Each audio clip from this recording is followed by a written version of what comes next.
Hey guys, welcome to Anunnaki Secrets Files channel. Tonight we slip into a cool, dusty room where the air tastes like clay and old paper, and you can almost hear the tiniest scrape of a reed stylus, as if someone is still finishing a line by lamplight. You're standing among shelves and drawers and careful labels, and the softest sound is your own breath, slowed down like you're already halfway asleep. The title on the door in your mind reads, Anunnaki, Final War. What the Sumerian tablets actually describe, but we're going to handle it gently. Some parts are widely accepted history, some parts are interpretation, and some are calm, what-if imagination. We are not proving anything tonight. We are following clues, and if the evidence is thin, we'll say so. Also, fair warning, you probably won't survive this, by which I mean you might not survive staying awake. So, before you get comfortable, take a moment to like the video and subscribe, but only if you genuinely enjoy what I do here, and while you're here. Drop your location and your local time in the comments, because I love knowing where in the world you're listening from, and what hour your brain has decided is perfect for ancient Mesopotamia. Now, dim the lights. Maybe turn on a fan for that soft background hum, and let's ease into tonight's journey together. You step closer to the first tray, and you see them. The small rectangles and wedges and broken corners that look, at first glance, like somebody dropped a bunch of tiny, burnt cookies and then decided to organise the crumbs by century. The mainstream, solid ground is simple and surprisingly soothing. Most historians agree that the majority of Sumerian tablets are not epic prophecies or alien war reports. They are paperwork, real life, rations, barley, wool, dates, lists of workers, deliveries, debts, land boundaries, temple inventories, and the kind of management notes that would make even the most enthusiastic conspiracy theorist yawn respectfully. And yet you do not yawn. Not yet. Because as you lean in, the wedges of cuneiform begin to feel like footprints, and footprints always suggest someone walked here with a purpose. The evidence we do have points to a world where writing is practical before it is poetic. The first writing systems in Mesopotamia grow out of accounting, out of the urge to remember who owes what and which household sent how many jars of oil. That is the documented anchor. It is unglamorous, and that's kind of the charm. You hold one small tablet in your mind and you imagine its weight, not heavy, but dense with intention.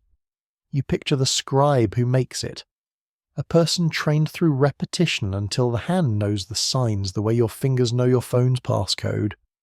Except the scribe's passcode is thousands of little wedge impressions, pressed with a stylus cut from reed. It's oddly intimate, like you're reading the pressure of someone's hand from 4,000 years ago.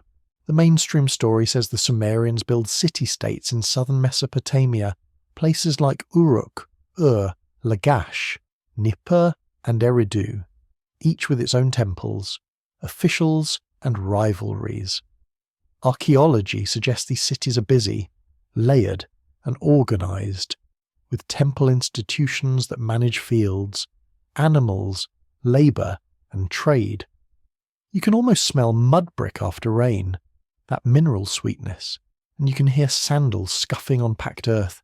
Now you let the mystery drift in, but softly, like a curtain moving in a night breeze, because even in the most administrative texts, you find names that feel bigger than barley. You see divine names written with special signs. You see references to temples dedicated to gods, and you notice that the gods are not distant decoration. They are woven into the paperwork. A delivery is for the god, a field is of the temple, a worker is assigned to the household of a deity. One interpretation is that this does not mean the gods walk into the storeroom and inspect the jars personally, although that is a very funny mental image. Imagine a divine being tapping a clipboard like, I asked for 30 measures, not 29. No, a more cautious explanation could be that the temple economy is the engine of society, and invoking the gods is also invoking authority. Religion and administration are not separate rooms. They are the same room, with the same dust in the light. And then, because you came here for the phrase final war, you start to notice something else in the mythic texts, in hymns and epics and later compilations. You meet groups of deities with names that echo and overlap. The Anunnaki, for instance, appear in various ways across Mesopotamian tradition. What's broadly accepted is that these texts shift over centuries and across languages, and the exact roles of divine groups can change depending on place, time, and the screeable tradition doing the copying. That matters because, if you're trying to claim that a single set of tablets describes one final catastrophic war, you immediately run into the gentle but stubborn reality that the tablets are not one book. They are many genres, written for many reasons, across many generations. Some parts are documented, some are interpretation, and some are gentle imagination. And your job tonight is to keep the solid ground separate from the mist. You move to a different shelf in your mind, one where the writing is neater, more formal. Here you brush against king lists and royal inscriptions. The kind of text that announces who ruled, who built walls, who dedicated statues, who defeated rivals. Most historians agree that kings use inscriptions to present themselves as chosen, successful, and favoured by the divine. This is not uniquely Sumerian, by the way. If you have ever read a modern politician's biography, you already know the genre. It is called I Am the Best, and history agrees. Here is where the phrase you need arrives, not as a fireball, but as a question. Historians still argue whether some royal and mythic language should be read as literal event reporting or as a stylized way of describing power. In other words, when a text says the gods decreed something, is it telling you that a divine council met in a celestial conference room? Or is it telling you that the ruling class claims cosmic approval? A careful reading might suggest that myth and politics often mirror each other. The city fights its rival. The story says gods fight too. The temple claims land. The story says a deity granted it. The king needs legitimacy. The story says the king is beloved of a god. This is not cynical. It is human. It is how communities turn messy reality into meaning. Now, let's talk about the thing people mean when they say Sumerian tablets reveal a final war.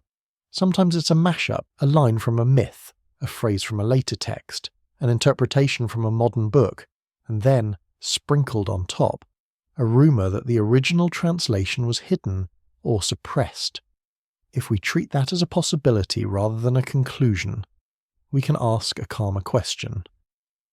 What do the tablets actually describe when they describe conflict? On the solid ground side, they describe very normal conflict. Cities compete, kings boast, borders shift, labour is demanded, taxes are collected, people flee drought or flood, an enemy raids fields, a wall is repaired, a treaty is made, a treaty is broken, because humans have always been extremely talented at promising things with straight faces and then immediately doing the opposite.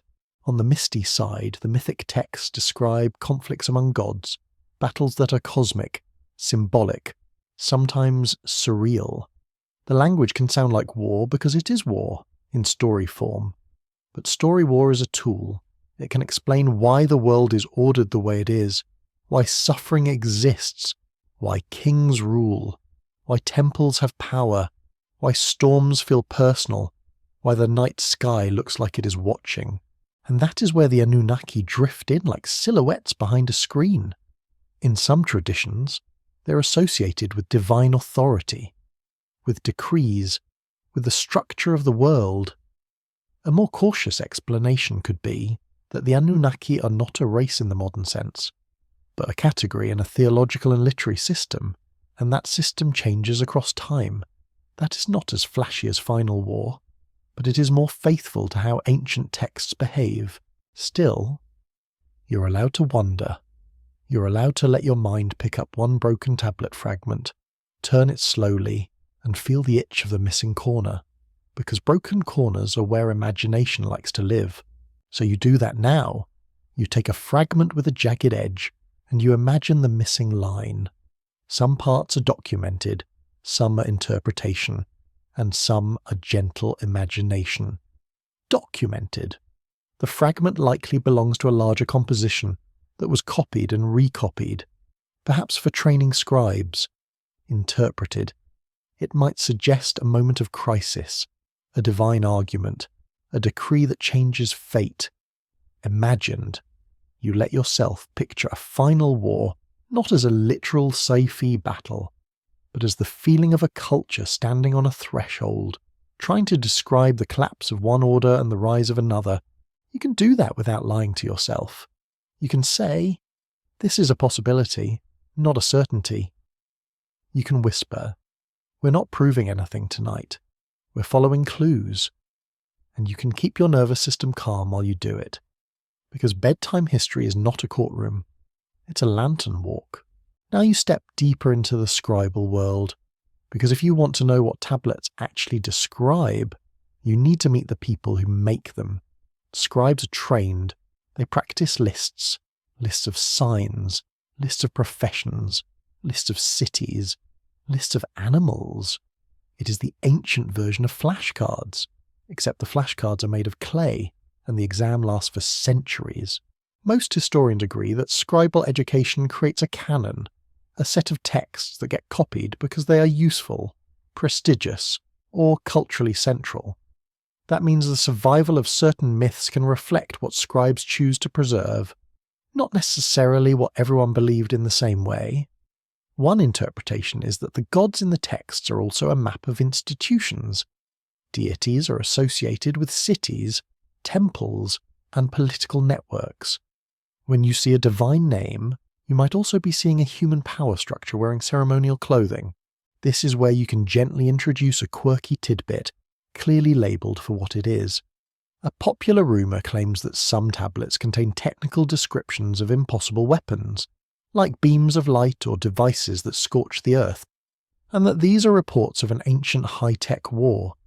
This theory isn't widely accepted, but it persists because a few poetic phrases can sound startling when pulled out of context, and because people love the idea that the past was secretly more advanced than we are.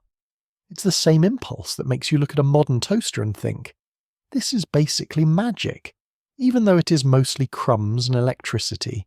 A more cautious explanation could be that metaphorical language, especially in translated mythic literature, can appear technological to modern eyes. Ancient poets describe divine power with images of brightness, thunder, heat, smoke, and overwhelming force. If you already expect lasers, you will find them. If you expect storms, you will find those too. Translation traps are real, not because translators are villains twirling moustaches, but because languages carry different habits, and a single sign can have ranges of meaning. You lean in again, and you let your eyes relax, like you're looking at a campfire. You remind yourself of the main question. What do the Sumerian tablets actually describe? They describe a civilization learning to store memory outside the human body. They describe the daily rhythm of city life. They describe power and piety intertwined. They describe myths that are not news reports, but not just stories either. They are meaning engines, and yet, because you are human, your mind keeps reaching for the dramatic thread. Final war, endings, last battles, the last decree. So you handle it gently. You tell yourself, let me rephrase that more carefully.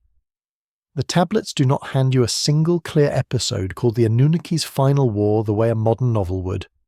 What they do offer is a landscape of conflict language, both administrative and mythic, and a long tradition of using divine narratives to reflect human realities.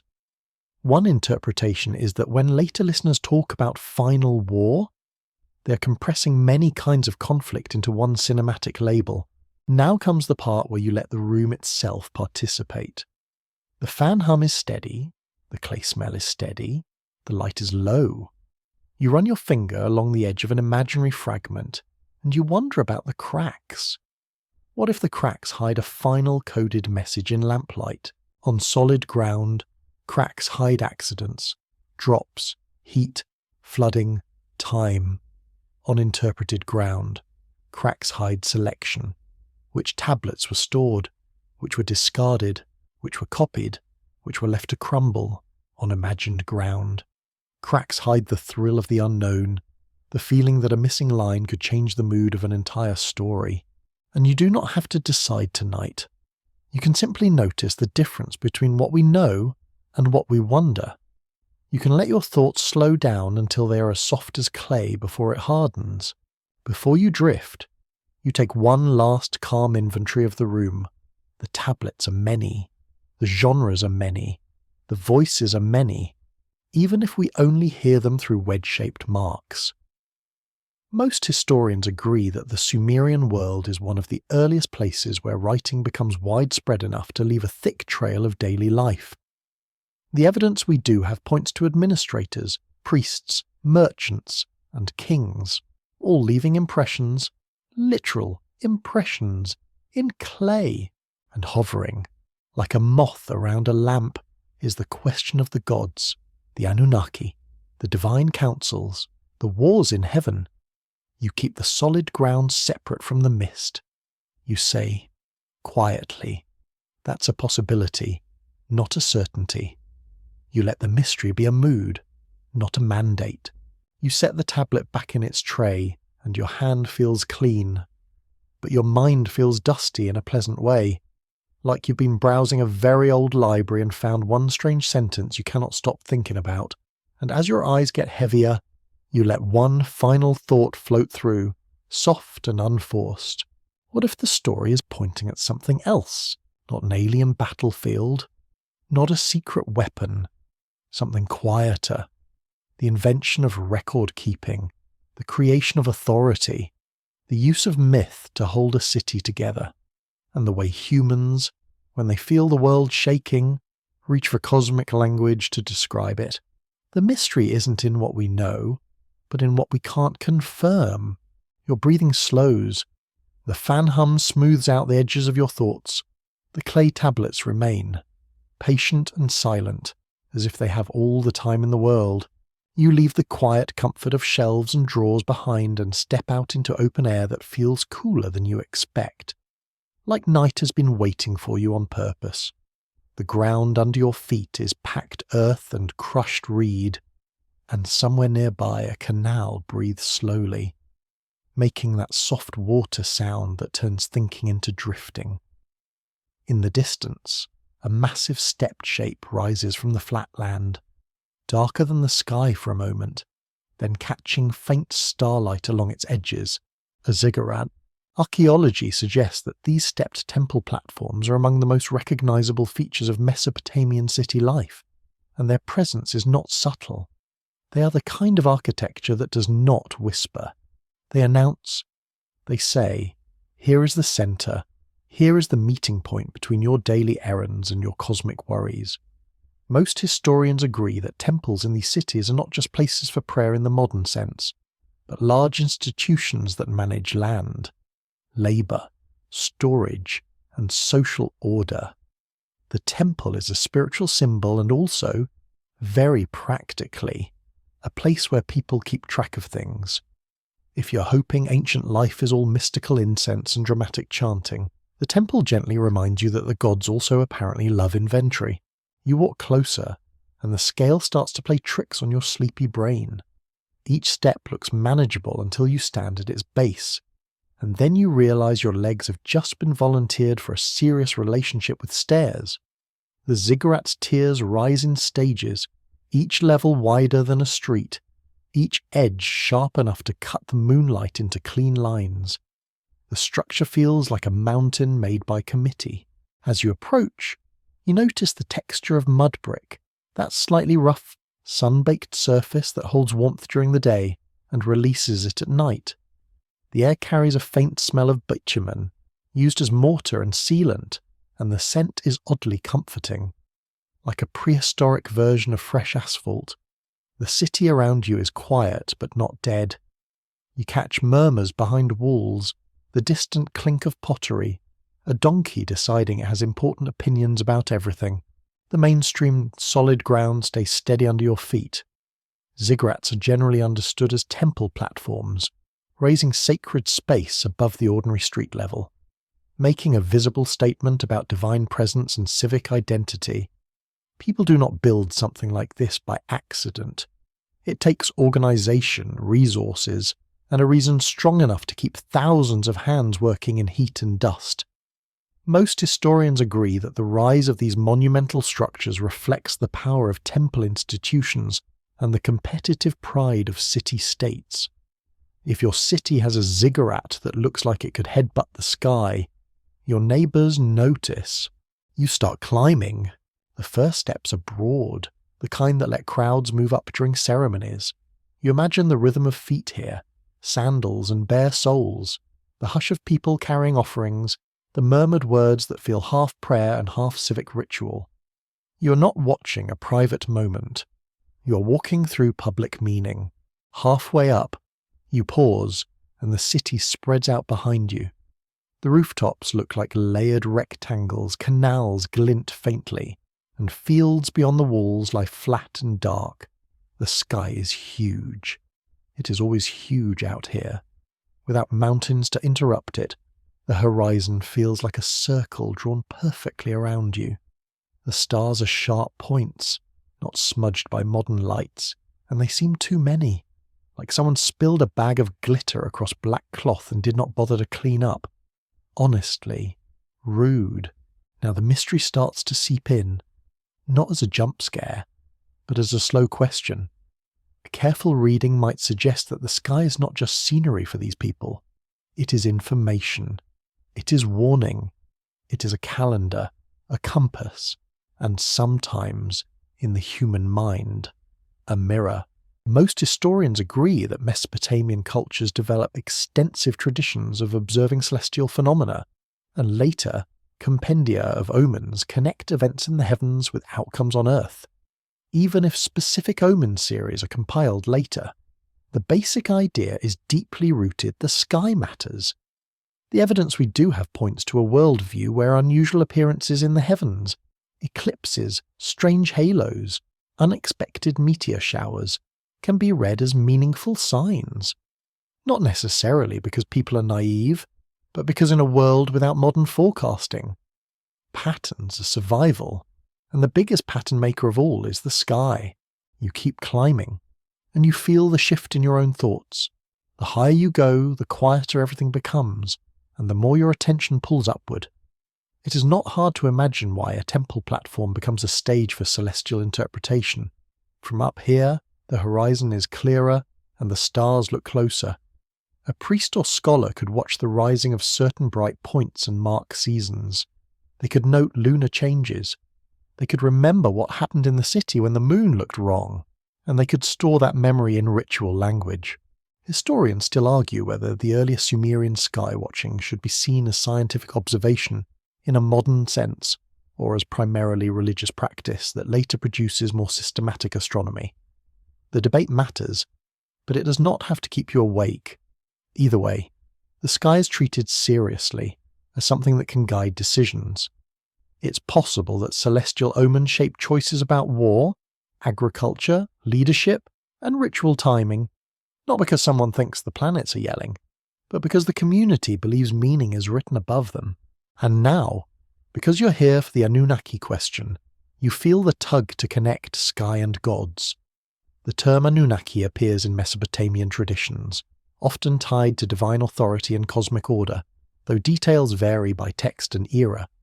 One interpretation is that when texts speak of divine assemblies making decrees, they are presenting a heavenly model of governance that echoes human institutions. The gods deliberate, decide, allocate, punish, reward. Humans do the same, just with less thunder and fewer dramatic entrances. You reach a landing and let your hands rest on a low wall. The brick is cool.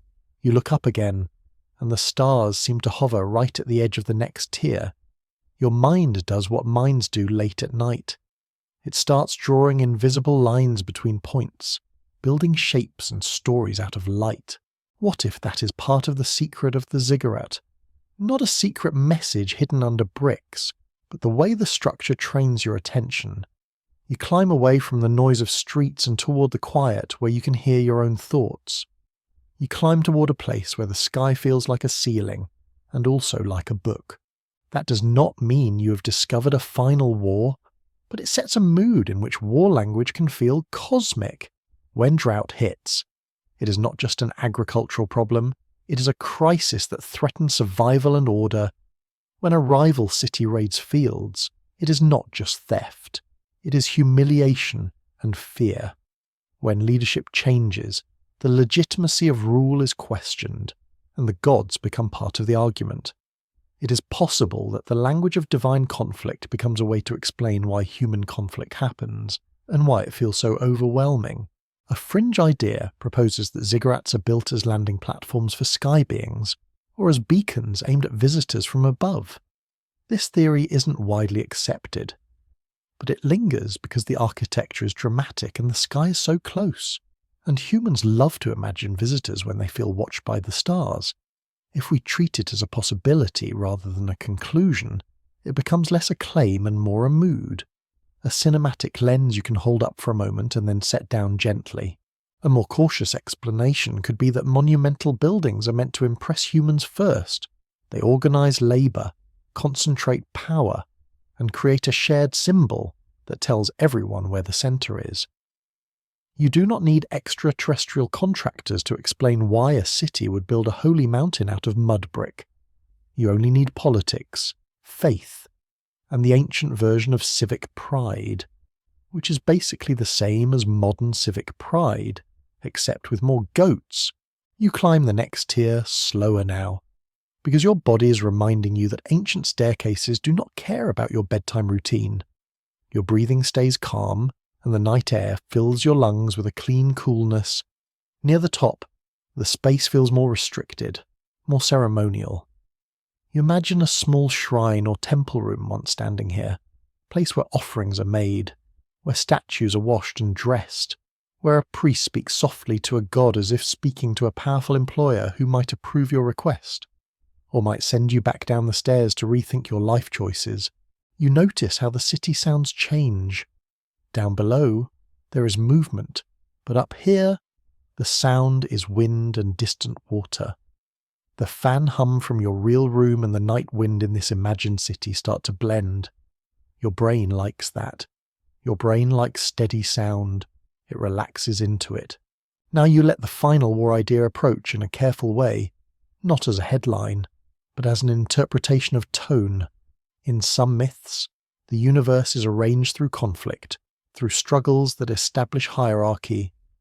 In some historical periods, cities rise and fall, alliances shift, and people live through cycles of stability and fear. One interpretation is that when later readers talk about a final war, they are responding to the emotional shape of these stories, the sense that order is always being threatened and must be resecured. What if every stair up feels like climbing toward an ending? Not a literal apocalypse, but that quiet human sensation that something big is about to change. A ruler grows old, a harvest fails, a rival gathers strength, an eclipse darkens the day at the worst possible time.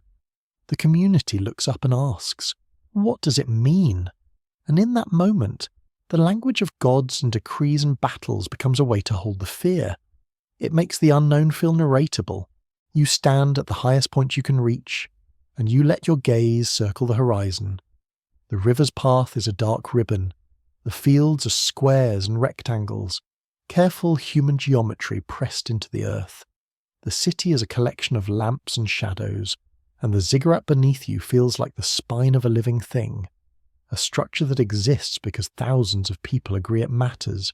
You imagine a scholar priest up here, not in a dramatic robe billowing like a movie poster, but in something practical, because sand gets everywhere and drama is hard to maintain when you're sweating. You imagine them noting the sky, remembering patterns, reciting lines that connect light to fate. It's possible that their observations help determine when to hold a ritual, when to declare a festival, when to purify a space, when to delay a political act because the sky looks unfriendly. And you also imagine the quieter reality. Not every night has omens. Most nights are just nights. Most stars are just stars. The temple still needs food stored, workers assigned, accounts balanced. The divine does not replace the administrative. It sits on top of it like a crown, heavy and symbolic. A light joke drifts through your mind as you look down at the stair again. Somewhere, an ancient worker is thinking, "We built a holy mountain, and the gods could at least send an elevator." You smile, and the smile relaxes your face, and that relaxation is the whole point. Bedtime history is a slow exhale. You turn away from the edge, and you let the sky stay where it is, huge and quiet. You do not demand it hand you answers. You let it be a canopy that makes humans feel small in a peaceful way.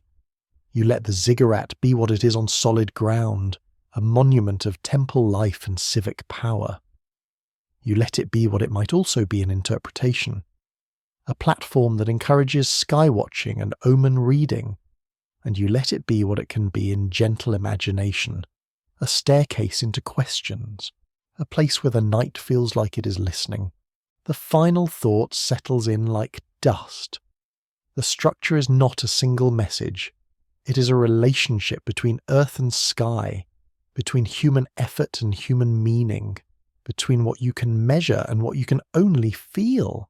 And as you stand there, breathing slowly, you realize that the most powerful part of this world is not the claim of a war, but the habit of looking up, and the calm discipline of turning that looking into story. You walk into a different kind of space now, one that feels quieter than a temple courtyard and more controlled than a busy street. The air is still warm, but it smells cleaner here, like clay dust and reed fibre instead of smoke and cooking fat. This is a scribal house, or at least a room where writing happens regularly. And the atmosphere has that familiar feeling of a place where people concentrate so hard they forget to blink. On a low bench, there is a shallow tray of damp clay. It looks harmless, like mud that wants to be shaped. Nearby, reed styluses rest in a neat bundle. You pick one up in your mind and test its weight. It is light. The point is cut at an angle, which means it is designed to press shapes, not draw lines. That alone changes how you think. This writing is not ink, it is pressure. It is time captured as dense. Most historians agree that scribes are trained specialists in Mesopotamian society, and that writing is both a tool of administration and a vessel for literature. Law and ritual. Archaeology suggests that scribal education includes repetitive exercises and standardized lists, and over time it produces a shared body of texts that get copied again and again. That is the solid ground under your feet, steady and practical. Writing is learned, and learning creates tradition. You sit because your legs deserve a break, and also because sitting is excellent for falling asleep. You press the stylus into the clay and make a single wedge. It is oddly satisfying. Your brain lights up like, wow, I made a tiny triangle. I am basically a genius. Then you remember this is the same brain that sometimes forgets why it walked into a room. So you keep the ego modest. A scribe begins with the basics, and those basics include the world as a list, professions, animals, plants, places, numbers. These lists are not boring in the way people assume. They are like a snapshot of what matters. If a list includes sheep, goats, cattle, barley, beer, you're looking at priorities. You're looking at survival and economy. You're looking at the everyday engine that keeps temples fed and workers paid. Then you notice the moment when the ordinary crosses into the sacred. A sign that marks a divine name, sometimes set apart, sometimes indicated with special notation. The gods appear in the writing the way a stamp appears on official documents. They are present as authority. They are present as identity. They are present as narrative characters in myths that will later be copied for reasons that include education, entertainment, and devotion. What's broadly accepted is that many myths and hymns survive in later copies, often in Akkadian or bilingual forms, and that Sumerian literature becomes part of a long scribal heritage. One interpretation is that the act of copying itself is a kind of cultural memory, keeping older voices alive by repeating them.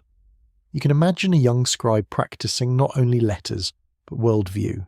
Now the Anunnaki enter the room, not by kicking down a door, but but by being written down.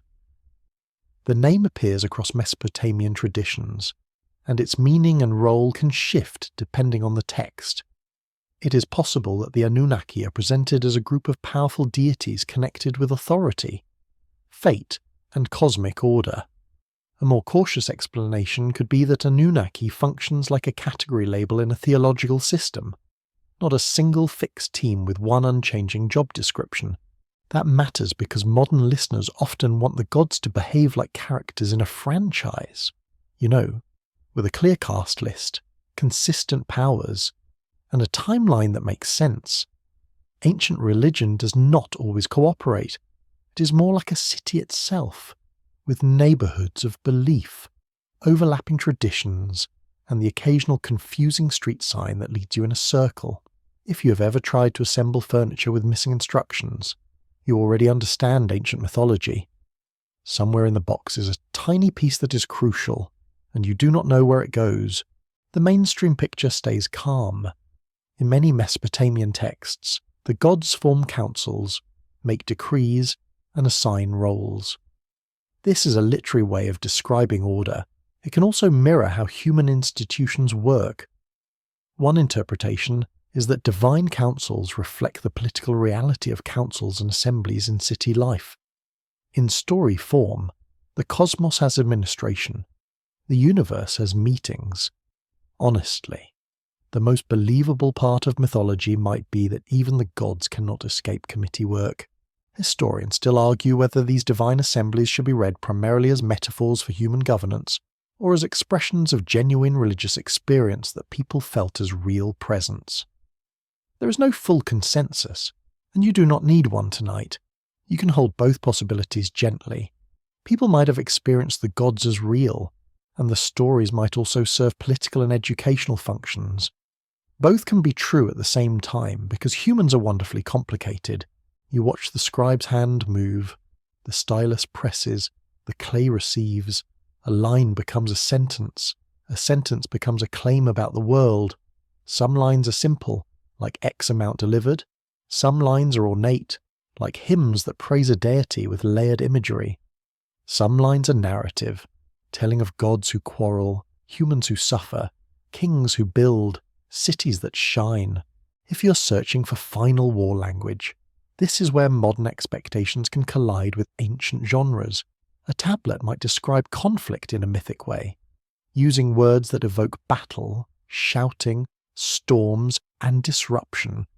A tablet might also describe real conflict in administrative terms, like troop movements, provisions, or the aftermath of a raid. These are different kinds of writing doing different jobs. A careful reading might suggest that later modern retelling sometimes blend these categories into one dramatic storyline.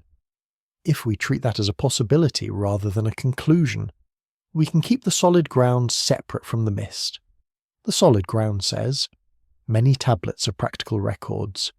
The mist says, some tablets are mythic literature. The imaginative fog says, what if the mythic conflict is a coded record of something else? And then the responsible part of your mind, the part that wants you to sleep peacefully, gently taps the fog and says, that's an interesting mood, not a confirmed fact.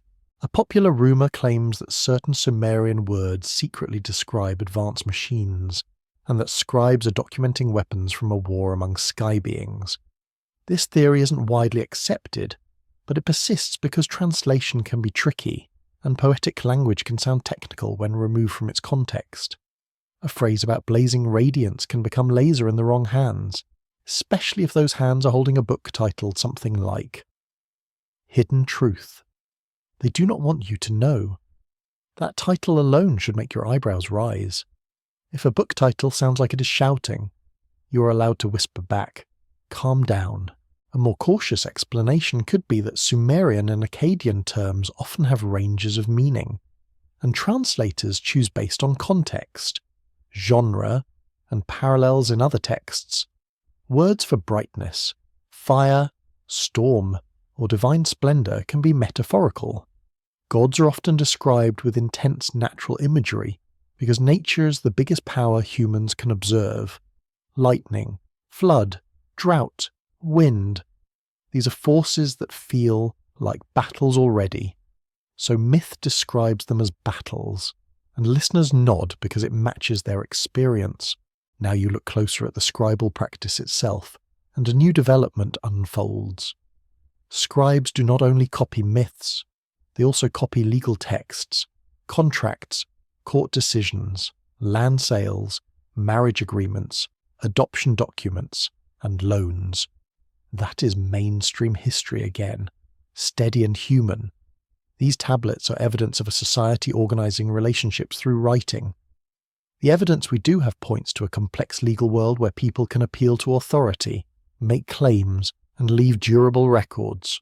That changes the mood of the Anunnaki question. If your society uses writing to formalize agreements, then the idea of divine decrees starts to sound familiar. Decrees are the language of law. Decrees are the language of authority. One interpretation is that describing the gods as issuing decrees turns cosmic order into something like a legal framework. The universe is lawful. Not always fair, but lawful. You imagine a myth where a divine council sets fate. In modern ears, that might sound ominous, like a final decision before a final war. In ancient ears, it might sound like structure. It might sound like the reassurance that the world has a pattern. Even when it hurts, you feel the room's calm rhythm. Press, lift, press, lift. The sound is soft, a tiny tap against damp clay. It is almost like rain, but slower. Your eyelids get heavier. Then you notice something else that makes your mind perk up just a little, like a cat hearing a can open. Scribal culture is also performance. In some settings, texts are recited, hymns are spoken aloud, myths are retold. That means tablets are not only storage, they are scripts for voice, and voice shapes belief. One interpretation is that the repeated speaking of divine names gives them weight in the community. Anunnaki, Enlil, Enki, Inanna, and others become more than names. They become patterns of meaning. When you speak a name, you invoke a story. When you invoke a story, you shape how people understand power, justice, fear, and hope. Now, let the cinematic possibility drift in, but keep it gentle. What if the final war that modern listeners imagine is really a story pattern? A dramatic structure used to process moments when the world feels unstable, when drought threatens, when political alliances fracture, when cities fight, when kings fall. The story language rises to meet the feeling. A war among gods is a way to say, the stakes are not small. It is a way to make human fear feel seen. That is a possibility, not a certainty. To be clear, this is debated, but it is a soothing idea. Oddly, because it means the ancient writers are not hiding a bombshell in clay. They are doing something you still do, late at night. When your mind tries to organize stress into narrative, your brain loves stories. Your brain will turn a weird text message into a 3-season drama. Do not pretend it will not. You watch the scribe smooth a tablet to reuse the clay for practice. That is another calming detail. Not every tablet is meant to last forever. Some are exercises, some are temporary. That means the survival of texts is partly chance. Fires bake clay and preserve it. Floods ruin it. Storage conditions matter. One tablet survives because a building collapses and seals it away. Another disappears because it stays damp and crumbles. The mystery isn't in what we know, but in what we can't confirm. And yet, what remains is still enough to form a picture. A city where writing is power. A culture where gods and governance intertwine. A tradition where myths can be copied for centuries because they matter and because they teach. If you want to understand what the tablets actually describe, you have to respect their variety. They describe the body of a society, its muscles of labour and its bones of law. They also describe its dreams. You set the stylus down. Your fingers feel clean in your imagination, but your mind feels marked, like it has been pressed with tiny wedges of thought. You're not chasing a single hidden truth tonight. You're letting a world be complex. You're letting the Anunnaki be a name that can carry authority, theology, and poetry, without forcing it into a single modern frame. One last soft joke drifts in as you stand. If the gods are issuing decrees and the scribes are copying them, then somewhere in the divine realm there must be a god of paperwork, and if there is, you hope that deity is currently asleep. Because honestly, you would like the universe to stop emailing you for a few hours. The room grows quieter, the clay sits patiently, the night air outside waits with its steady hush. You let your breathing slow, and you let the final thoughts settle like dust in lamplight. Some parts are documented, some are interpretation, and some are gentle imagination. And tonight, the gentle imagination is simply this. What if the gods in the text are not visitors from elsewhere, but mirrors held up to human power, human fear, and human longing for order? You find yourself beside water, not the calm canal breath of a city, but a broader, slower presence that feels like it has its own memory. The river is dark and thick, carrying silt that makes it look almost black in the moonlight, and the air tastes faintly metallic, like wet clay and reeds, somewhere nearby.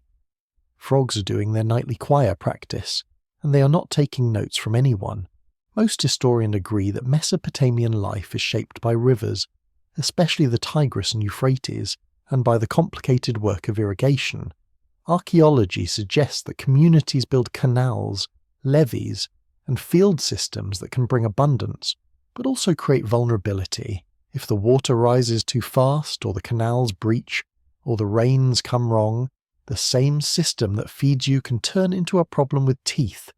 That is the solid ground, and it is already dramatic enough.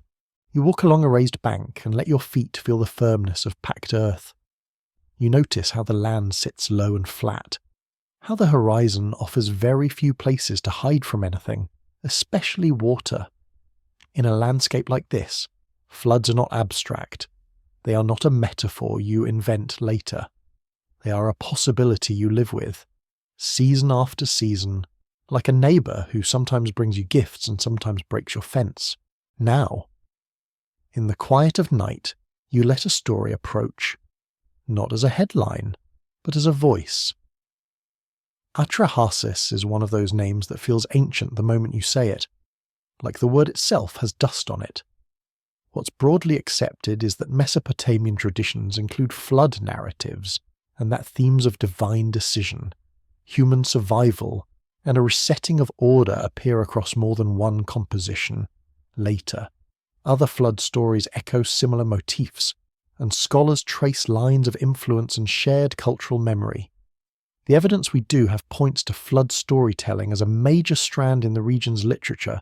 You imagine a scribe reciting the tale in a low room, lamps flickering, listeners leaning in. The words would not feel like fantasy. They would feel like a warning shaped into narrative. A careful reading might suggest that these flood stories do more than describe water. They describe anxiety about unpredictability, the fear that the world can change overnight, and the desire to believe that someone, even a god, has reasons. You crouch near the river's edge and scoop a handful of mud in your mind. It slips through your fingers, cool and heavy. This is the material of tablets and bricks, but it is also the material a flood rearranges. A flood moves boundaries. A flood erases lines. A flood makes yesterday's map laughable. Most historians agree that Mesopotamian myths often present the gods as deciding human fate in councils, arguments, or decrees. One interpretation is that this reflects the human experience of being subject to powers that feel distant but decisive. If the river rises, you cannot negotiate with it. If a king taxes you, you probably cannot negotiate with that either. So the myth says the gods decide, because that matches the feeling of being decided upon. Now you let yourself meet the moral engine inside a flood tale.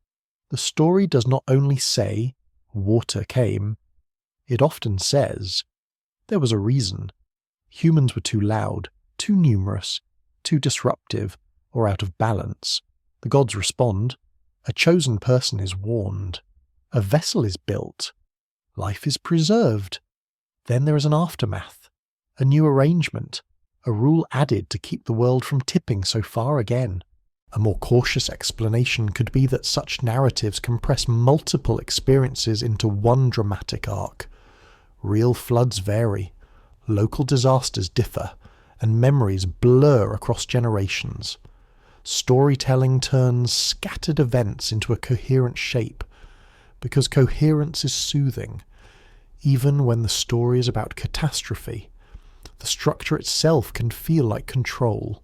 Historians still argue whether the great flood motifs in Mesopotamian literature are rooted in memories of specific large flooding events, or whether they are primarily mythic constructions that use water as a universal symbol of reset and judgment. There's no full consensus, and the debate stays gentle and ongoing, like the river itself. You stand and walk again, and the wind shifts. You can smell damp reeds and a hint of smoke from a distant cooking fire. You picture the day after a flood, when the sun comes out and everything looks clean but wrong, like a room that has been rearranged while you were asleep. A missing pot, a collapsed wall, a dead animal somewhere you do not want to find. You keep it PG-13 in your mind, but you still feel the weight of disruption. Now, because tonight's question is about what tablets actually describe, you hold the categories carefully. Documented, Mesopotamia has flood risks and flood management. Documented, flood narratives exist in the literary tradition. Interpreted, the stories may preserve echoes of environmental experience and social stress. Imagined, what if the final war some listeners talk about is not a battle with swords or strange devices, but the last and worst argument between people and the landscape itself? That is cinematic, yes, but it stays grounded. You're not claiming the river as a weapon, you're letting the river be powerful enough to inspire war language in the human heart. The water does not need motives. Humans provide those. You pause at a spot where the bank dips and the current seems to tug at the edge of land. You imagine how a canal system could fail if maintenance is neglected, or if conflict disrupts labour. Archaeology suggests that irrigation requires constant work, and that political stability can be tied to environmental management. One interpretation is that when societies strain, their infrastructure strains too, and disasters become more likely. This is suggestive, not conclusive, but it is a reasonable way to connect environment and politics without forcing a single dramatic trigger. Now the Anunnaki drift into view again, but in a different way. In some traditions, divine groups are connected with decrees, fate, and cosmic order. And flood stories often involve divine decision and divine disagreement. It's possible that when listeners hear Anunnaki and war in the same breath, they are blending divine council drama with the human memory of overwhelming natural events. A more cautious explanation could be that different texts assign different roles to divine beings, and modern retellings can merge these roles into a single cast. You step onto firmer ground, away from the water, and your imagination follows a quieter trail. You picture a community telling a flood story not to frighten children, but to teach respect for forces beyond control. You picture elders remembering an especially bad season and folding it into a narrative that makes moral sense. You picture priests using the story to explain why rituals matter, why offerings are made, why order must be maintained. And then you picture a scribe, because scribes are the reason any of this reaches you. They sit in a room, they press signs into clay, and they decide which version gets copied. That act alone can shape the future. The myth you receive is the myth someone chose to preserve. Here comes a strange and human detail that keeps you from drifting into pure poetry. In many flood narratives, the practical steps matter: building, measuring, gathering supplies, preparing. This is not only spiritual, it is logistical. And honestly, it makes the hero feel relatable. If you have ever tried to pack for a trip and forgotten a charger, you understand the stress of gathering essentials. Now imagine forgetting the goats. You would never hear the end of it, not from the goats, and not from your neighbours. A careful reading might suggest that the flood story is also a cultural archive of preparedness. It encodes the idea that survival requires planning, cooperation, and attention to signs. When the narrative says someone is warned, you can interpret that as a belief that the world communicates through dreams, omens, or intuition. It's possible that communities looked for patterns in weather and river behaviour and ritualised those patterns into story. Now you let the mystery portion take up its share, but you keep it labelled and calm.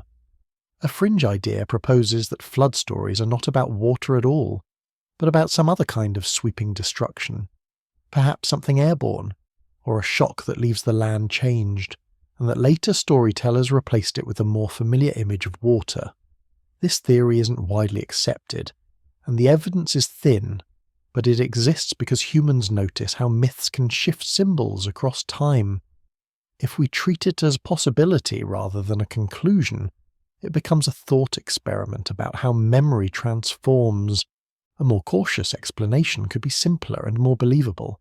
Water is the obvious threat in this landscape, and floods are frequent enough to leave deep impressions. When people craft a universal story about reset and survival, water is an easy choice because everyone understands it. You do not need hidden disasters to explain why flood narratives flourish near rivers. You keep walking, and you come to a patch of ground where the reeds grow thick. The wind passes through them with a whispering sound that is almost like a voice trying to remember a sentence. You let it be soothing. Your mind is allowed to slow down. Now another development appears, one that adds texture to how you think about final war. Flood stories often include divine conflict, not only between gods and humans, but among gods themselves. One god may want to wipe humanity out, another may want to preserve it. In some versions, the gods are not united. They argue, they bargain, they regret. That is important because it frames divine action as contested, not absolute. That matters for your bedtime question. If someone claims the tablets describe a single, unified divine faction waging a final war, the literature itself often suggests something messier. Gods disagree, decisions are debated, outcomes are negotiated. This is not a neat battlefield report. It is drama about governance and consequence, dressed in cosmic clothing.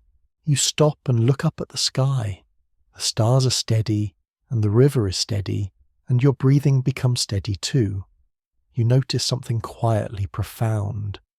A flood story is an ending and a beginning at once. It is a reset. It wipes clean, and it leaves survivors to rebuild.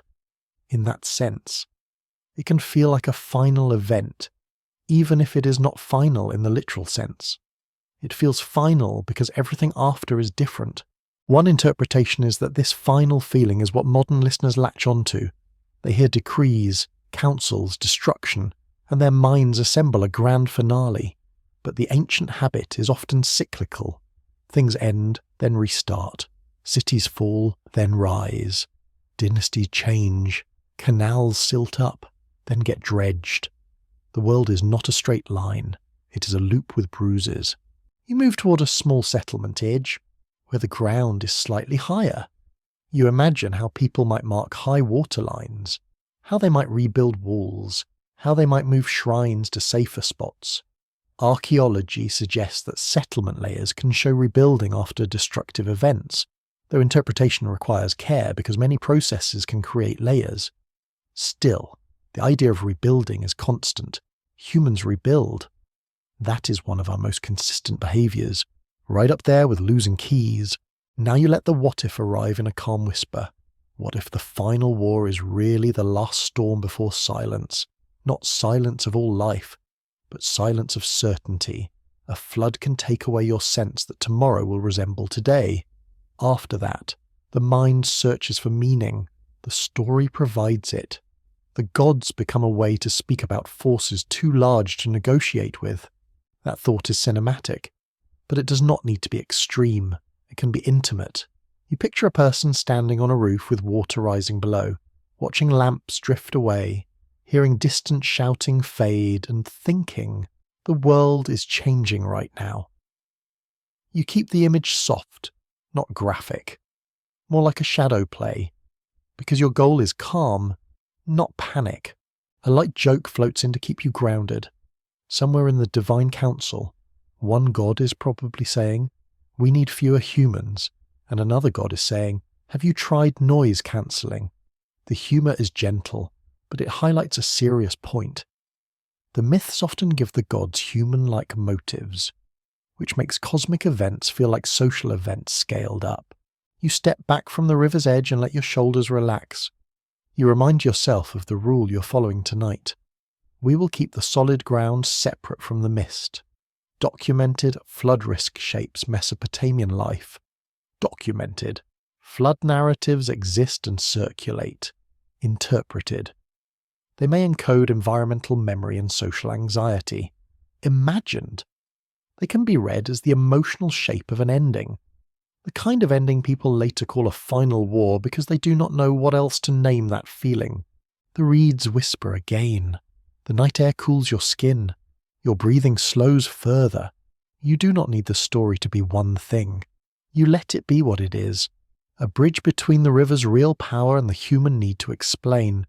And as you stand there, the last thought settles like silt in calm water. The tablets describe people living close to forces that can wipe a map clean, and people turning those forces into narrative, into warning, into meaning. The mystery is not in finding a secret war. The mystery is in how calmly a story can hold fear, and how gently it can teach you to rebuild. You drift into a room that feels ceremonial without being loud about it. The floor is smooth packed earth, swept clean, and the walls are washed in pale plaster that catches lamplight like sleepy skin.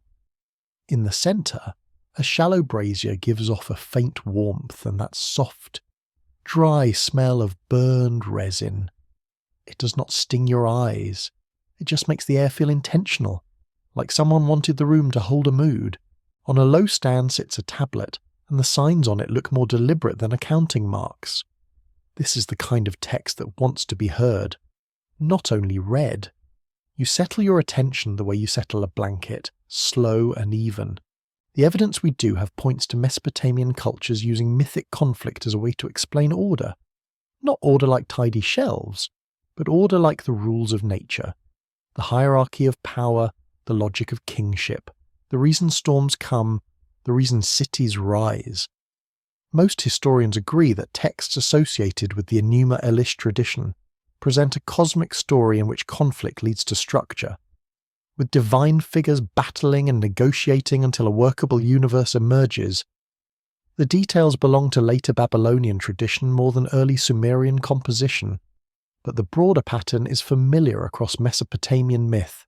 The cosmos is made stable through dramatic struggle.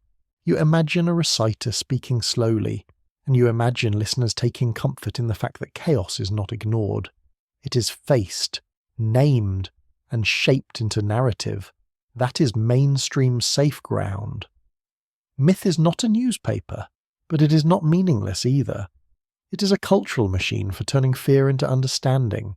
Now, because your title is about what the tablets actually describe, you keep a careful stance. What's broadly accepted is that mythic battles are literary and religious expressions, not straightforward records of literal events in the sky. One interpretation is that the wars among gods mirror the real tensions among cities, dynasties, and temple powers. When a city competes for dominance, the myths can reflect that competitive worldview.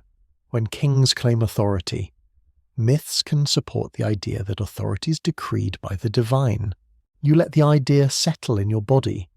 Myth as a script, not for actors, but for society. It says, this is why someone rules. This is why the world has layers. This is why the temple sits at the centre. It tells you where you are in the cosmic arrangement, which can be soothing when you're trying to sleep and your own life feels like it is missing an instruction manual. You lean closer to the tablet in your mind, and you notice how the language of conflict is not only about smashing and winning, it is about naming, assigning, organising. Even when a story uses battle imagery, its purpose can be to explain how boundaries are drawn. The universe is divided into domains, Gods receive roles, humans receive obligations, kings receive legitimacy. Historians still argue whether these mythic compositions should be interpreted primarily as theological reflections or as political instruments shaped by specific historical contexts. Like a rising city asserting its central deity, it is not an either-or. A text can be both sacred and strategic. Humans are capable of praying and campaigning with the same mouth, sometimes in the same sentence.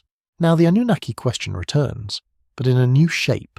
In some Mesopotamian traditions, groups of deities appear as councils, judges, or authorities connected with decrees and fate. It's possible that when modern listeners say Anunnaki final war, they are blending multiple layers older Sumerian divine group ideas, later mythic battle structures, and modern expectations of a grand finale. A more cautious explanation could be that the term Anunnaki is used in different ways across texts, and that the dramatic battle narratives are part of mythic tradition rather than a literal historical chronicle. You can still enjoy the cinematic feeling, though. You let your imagination step into the mythic scene as a calm observer. The air is thick with stormlight. The horizon is a line between sea and sky. Voices, divine and enormous, argue in tones that make mountains feel small. But you keep your heartbeat slow. You keep your breath steady. This is bedtime, not a panic drill. Then you turn your attention to something surprisingly grounding, the role of words themselves. In many mythic traditions, speech is power, naming is power, decrees make reality. That is not weird if you think about how human societies work. A judge declares a verdict, and someone's life changes. A king issues an order, and a road is built. A priest pronounces a ritual formula, and a community feels protected. One interpretation is that mythic decrees reflect the tangible power of language in institutional life. This is suggestive, not conclusive, but it helps you see why cosmic war stories are not only about weapons, they're about authority. They're about who gets to define reality.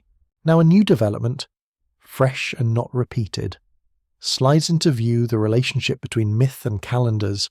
In temple life, time is structured. Festivals occur.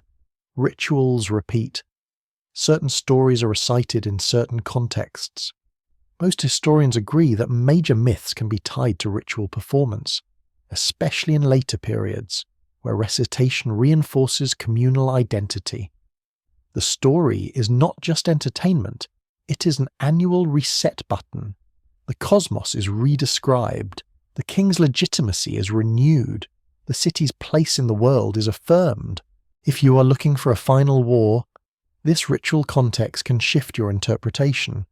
A more cautious explanation could be that the war is not final in time, but final in function. It is the decisive conflict that establishes the structure everyone relies on. It is final the way a foundation is final, not because nothing happens after, but because everything afterwards sits on it.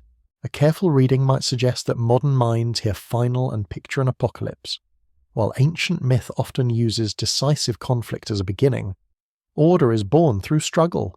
The universe becomes livable through resolution. That is a different emotional direction, and it is less frightening, honestly.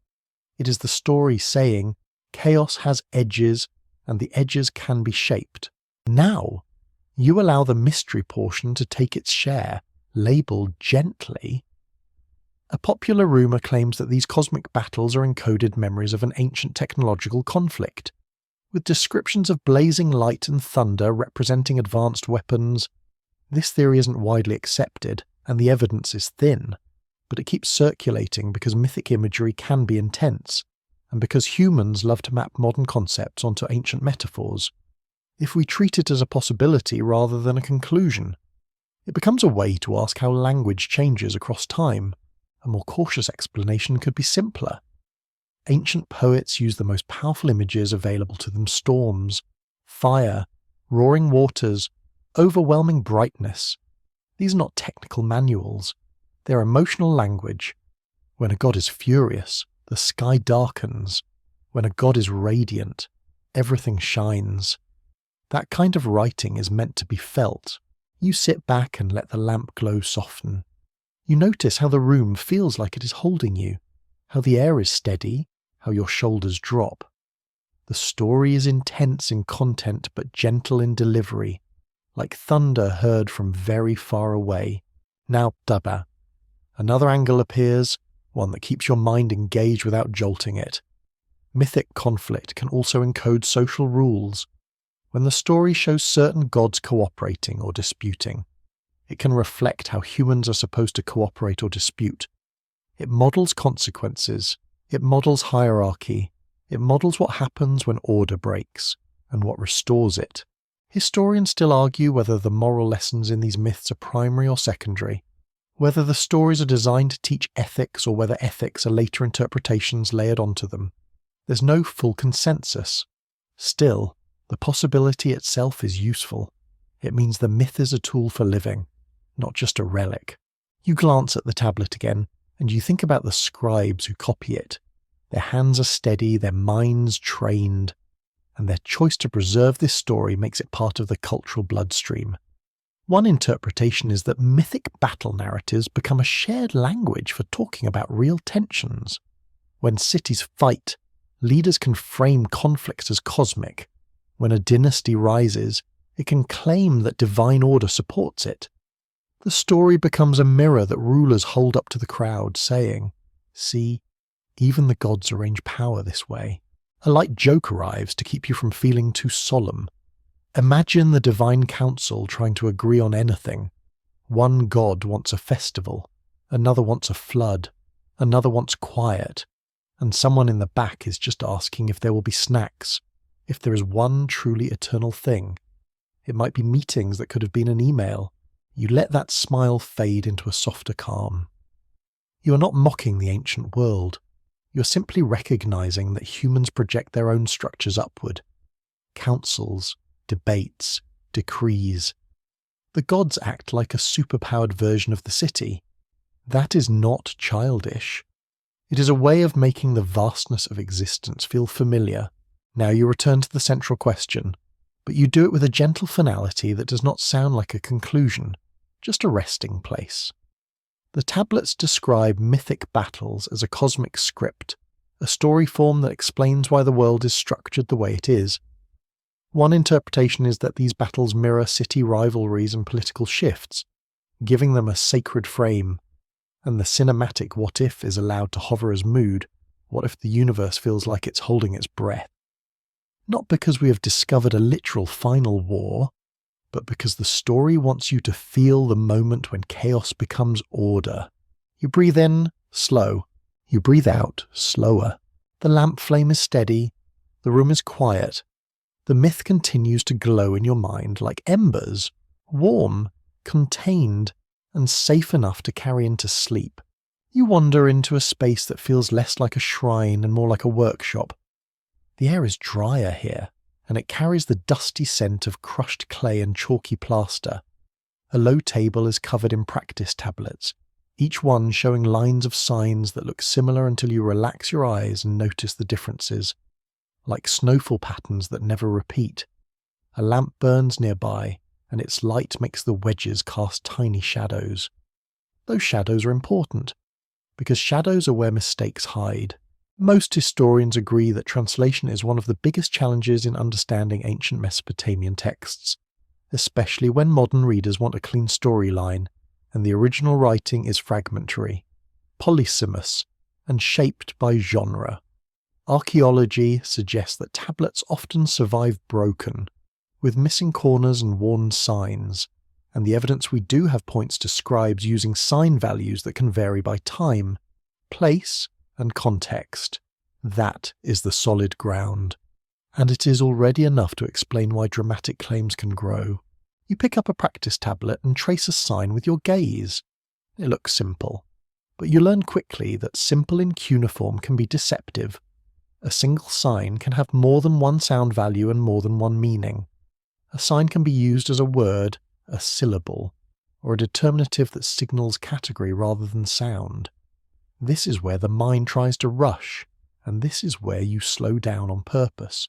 A careful reading might suggest that modern retellings sometimes build entire narratives on one translation choice, especially when that choice sounds exciting.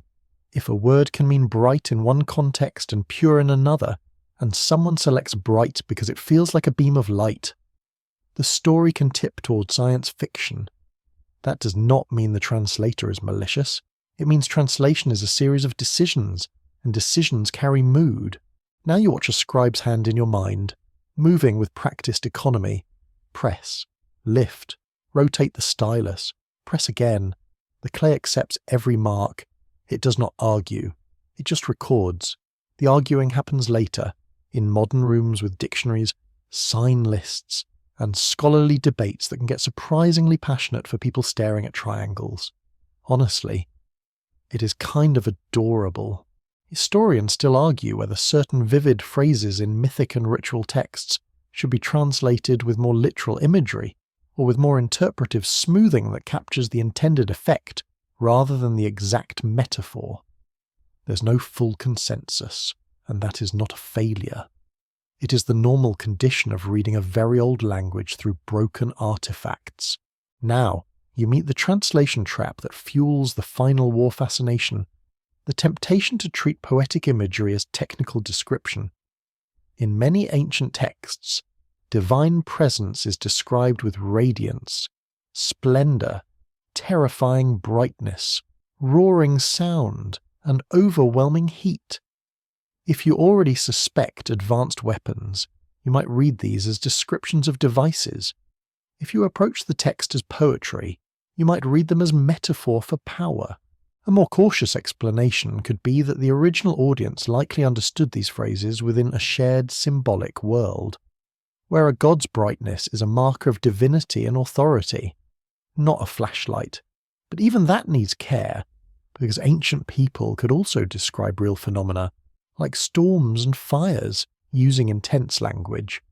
So the line between metaphor and observation is not always sharp. You step closer to a wall where older tablets are stored. Some are cracked, some are chipped, some look like someone took a bite out of the corner and decided it was crunchy enough to stop. The missing corners matter. A missing corner can remove the subject of a sentence, leaving you with a verb and an object and a huge temptation to guess. Guessing is where the miss thickens. One interpretation is that the modern idea of a final war sometimes arises from stitching together fragments from different texts, eras, and genres into one continuous narrative. If we treat it as a possibility rather than a conclusion, we can see how the patchwork could happen. A line about gods battling in one myth, a line about a city's defeat in a royal inscription, a line about a destructive storm in a lament, and suddenly you have a blockbuster in your head. Your brain loves continuity so much it will invent it when it is missing. Most historians agree that Mesopotamian literature includes laments, especially city laments, that describe devastation in intense, poetic terms. These laments can talk about cities being abandoned, temples being emptied, and the land feeling cursed. The language can sound apocalyptic because it is trying to express trauma and loss. It does not need futuristic weapons to be powerful. It is already powerful because it is human. Now, you introduce the mystery share, carefully labelled. A popular rumour claims that certain translations were intentionally softened to hide references to catastrophic technology or forbidden history. This theory isn't widely accepted, and it tends to ignore how public and methodical academic translation work can be. But it persists because secrecy is thrilling, and because uncertainty invites suspicion. If we treat it as a possibility rather than a conclusion, it becomes a question about trust. How do you know what a text says if you cannot read it yourself? A more cautious explanation could be that translation disagreements are normal and visible, and that alternative readings are often published and debated openly. The real issue is not a hidden cabal, but the nature of the material. The tablets are fragmentary. The language is complex. Context matters. Scholars make the best case they can, revise, and argue politely, or not so politely, depending on how much coffee they have had. You look at a row of sign lists, and you imagine the mental effort of matching a wedge cluster to a known sign, then deciding which value fits the sentence. then checking parallel passages in other texts. This is slow work. It is the opposite of a viral headline. It is, however, perfect bedtime energy, quiet, meticulous, and repetitive in the best way. Now you let a fresh development unfold the role of genre as a translation guide.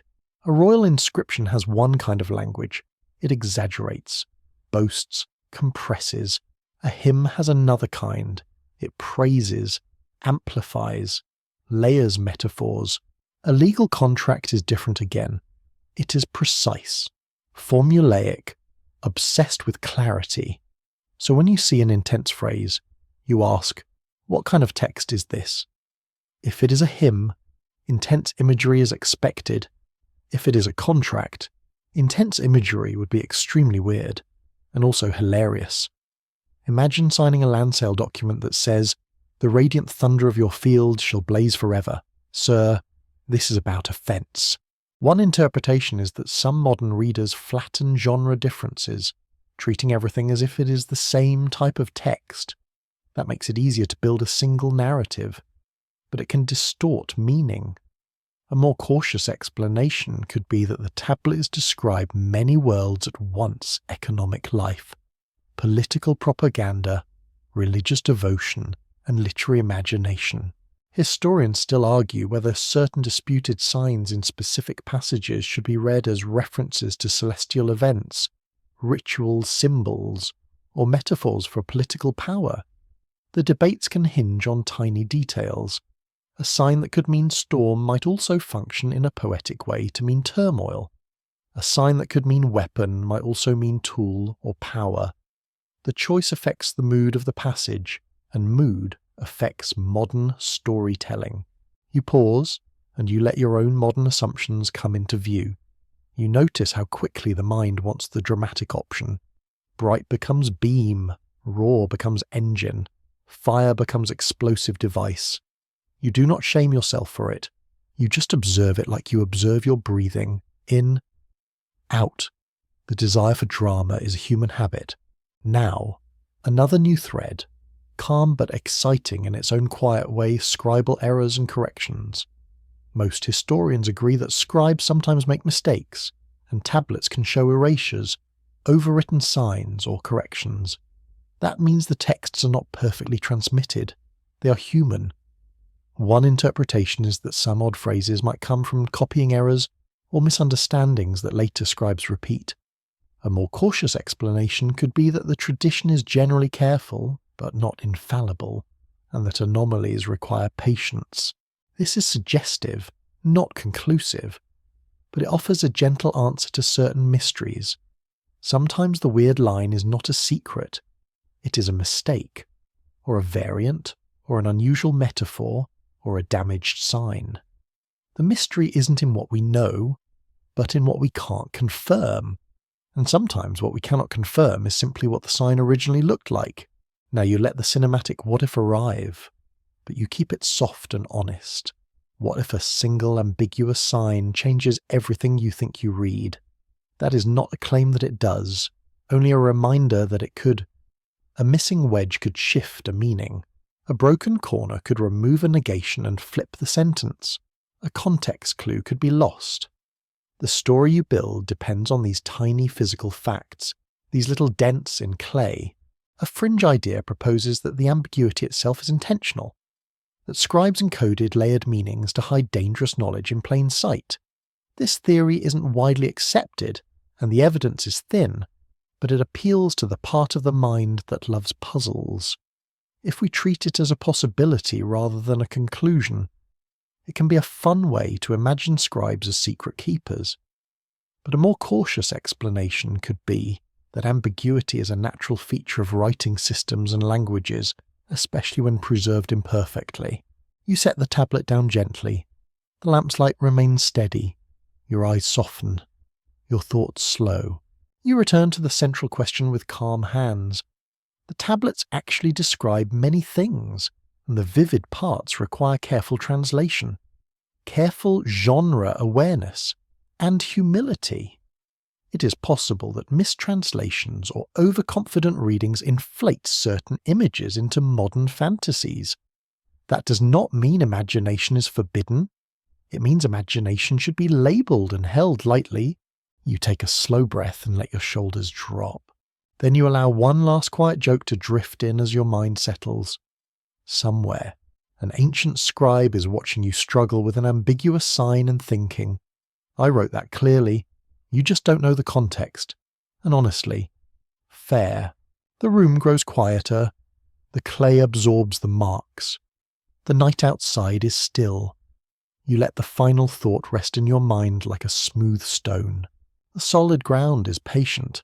The mist is interesting, and your job tonight is simply to enjoy the clues without turning them into a verdict.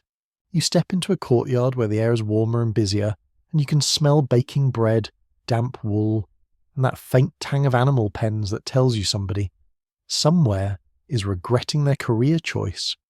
A line of people moves slowly toward a temple gate, carrying baskets and jars, not with panic, but with the tired rhythm of routine. The city feels alive in a practical way, like it is always calculating what it needs next. Most historians agree that Mesopotamian rulers rely on temples for legitimacy, and that temple institutions hold real economic and social power. Archaeology suggests that temples manage land, labour, and storage, and the evidence we do have points to kings presenting themselves as chosen by deities, building and repairing sacred structures, and dedicating offerings to demonstrate piety. This is the mainstream anchor, and it is important because it explains why divine language shows up in political context so often. You walk along a wall and see a newly set stone inscription, clean and sharp, as if the words are still settling into their public role. The inscription does not say, I had a complicated tax policy. It says, I am favoured. It says, I built. It says, I defeated. It says, the god approved. It is a billboard in clay and stone, and you can almost hear the ancient equivalent of a public relations advisor whispering, make sure the god's name is big. One interpretation is that references to divine councils and decrees can function as elite messaging, a way of saying that the ruler's decisions are not merely personal ambition, but part of a cosmic plan. A careful reading might suggest that this is not necessarily cynical manipulation, but a worldview where politics and religion are fused. In that worldview, separating human power from divine order would feel unnatural, like trying to separate the taste of salt from the ocean. You watch the people in line. Some look hopeful, some look bored, some look like they are thinking about dinner. That is the quiet truth of history. Even in sacred spaces, people remain people. Someone is always hungry.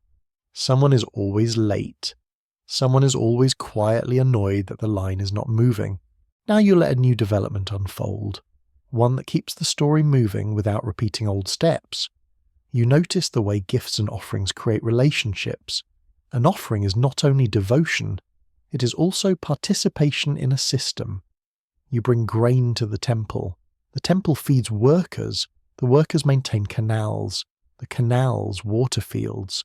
The fields feed the city. The divine sits at the centre as a symbol and a claim of order. The gods are not only worshipped, they are part of the institutional wiring. Most historians agree that kingship in Mesopotamia is often presented as divinely sanctioned.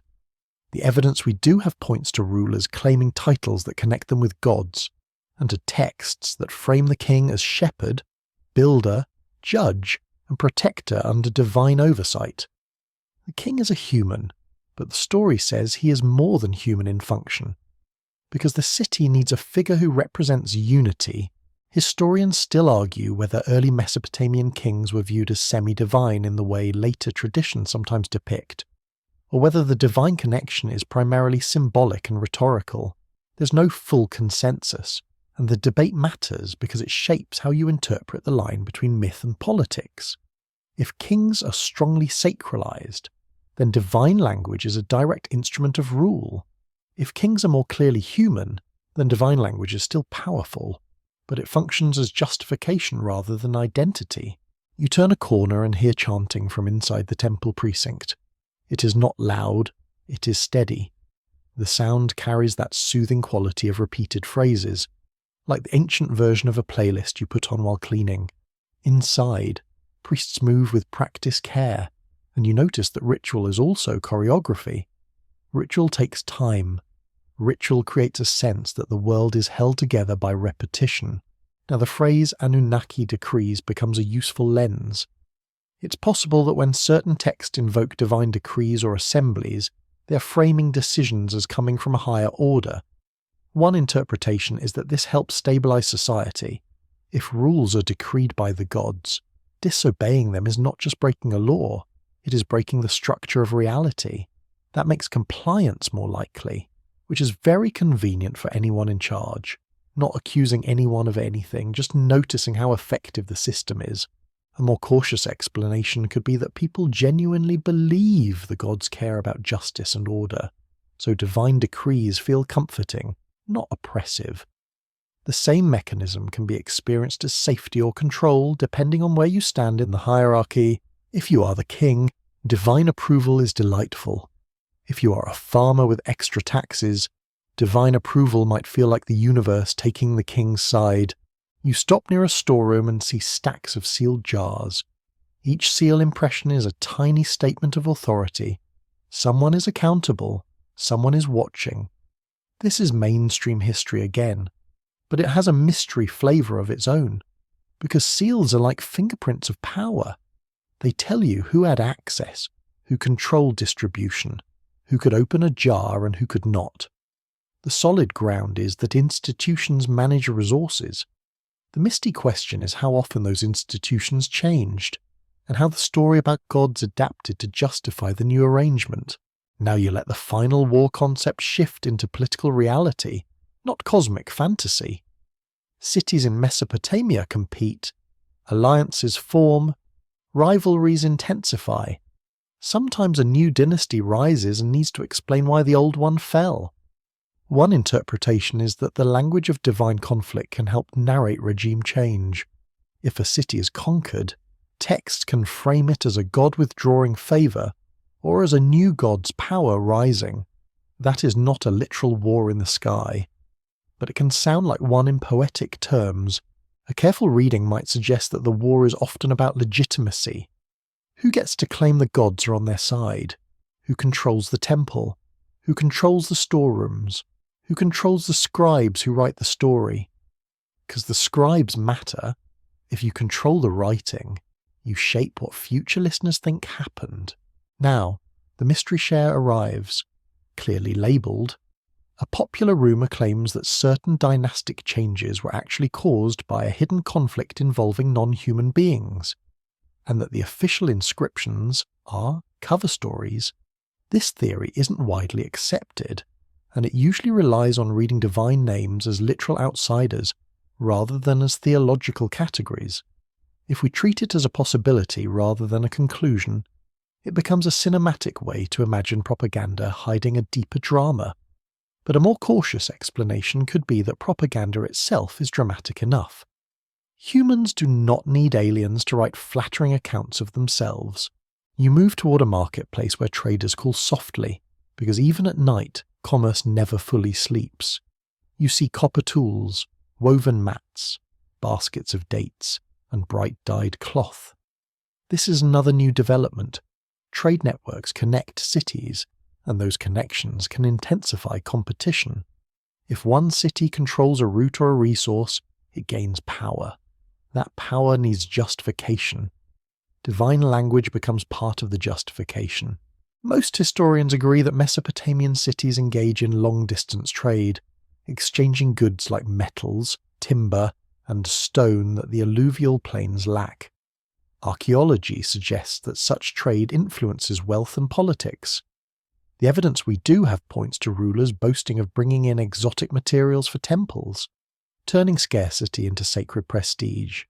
A temple built with imported stone is not only a building, it is a statement that the city can reach beyond its own land.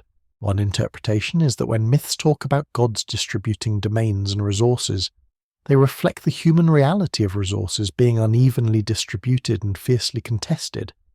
If a deity is said to grant a city fertility or kingship, that mythic grant echoes a political struggle for advantage. Now you notice a group of soldiers passing quietly, not marching loudly, but moving with purpose. Their armour is simple, their weapons practical. You keep it non-graphic, just the sense of readiness. Their presence reminds you that war in this world is real and human. It is about fields, canals, walls, and tribute. The words on tablets may describe it in grand terms, but the reality is often that someone wants your grain. Historians still argue whether some of the most dramatic mythic language in city laments and royal inscriptions reflects specific military events or a stylized tradition of describing defeat and restoration. There is no full consensus, and that uncertainty is fertile soil for both scholarship and rumour. A fringe idea proposes that certain phrases describing storm weapons or divine radiance are literal references to advanced warfare. This theory isn't widely accepted, but it survives because the imagery is strong and because people like to imagine secret technology. If we treat it as a possibility rather than a conclusion, it becomes a way to explore how modern expectations can colour translation. A more cautious explanation could be that storm is a natural metaphor for invasion. An army arrives like a storm. It overwhelms, it strips, it leaves ruin. Poets reach for the biggest force they know. You walk back toward the temple gate and pause under an archway. The stone is cool, the air is softer here, sheltered from wind.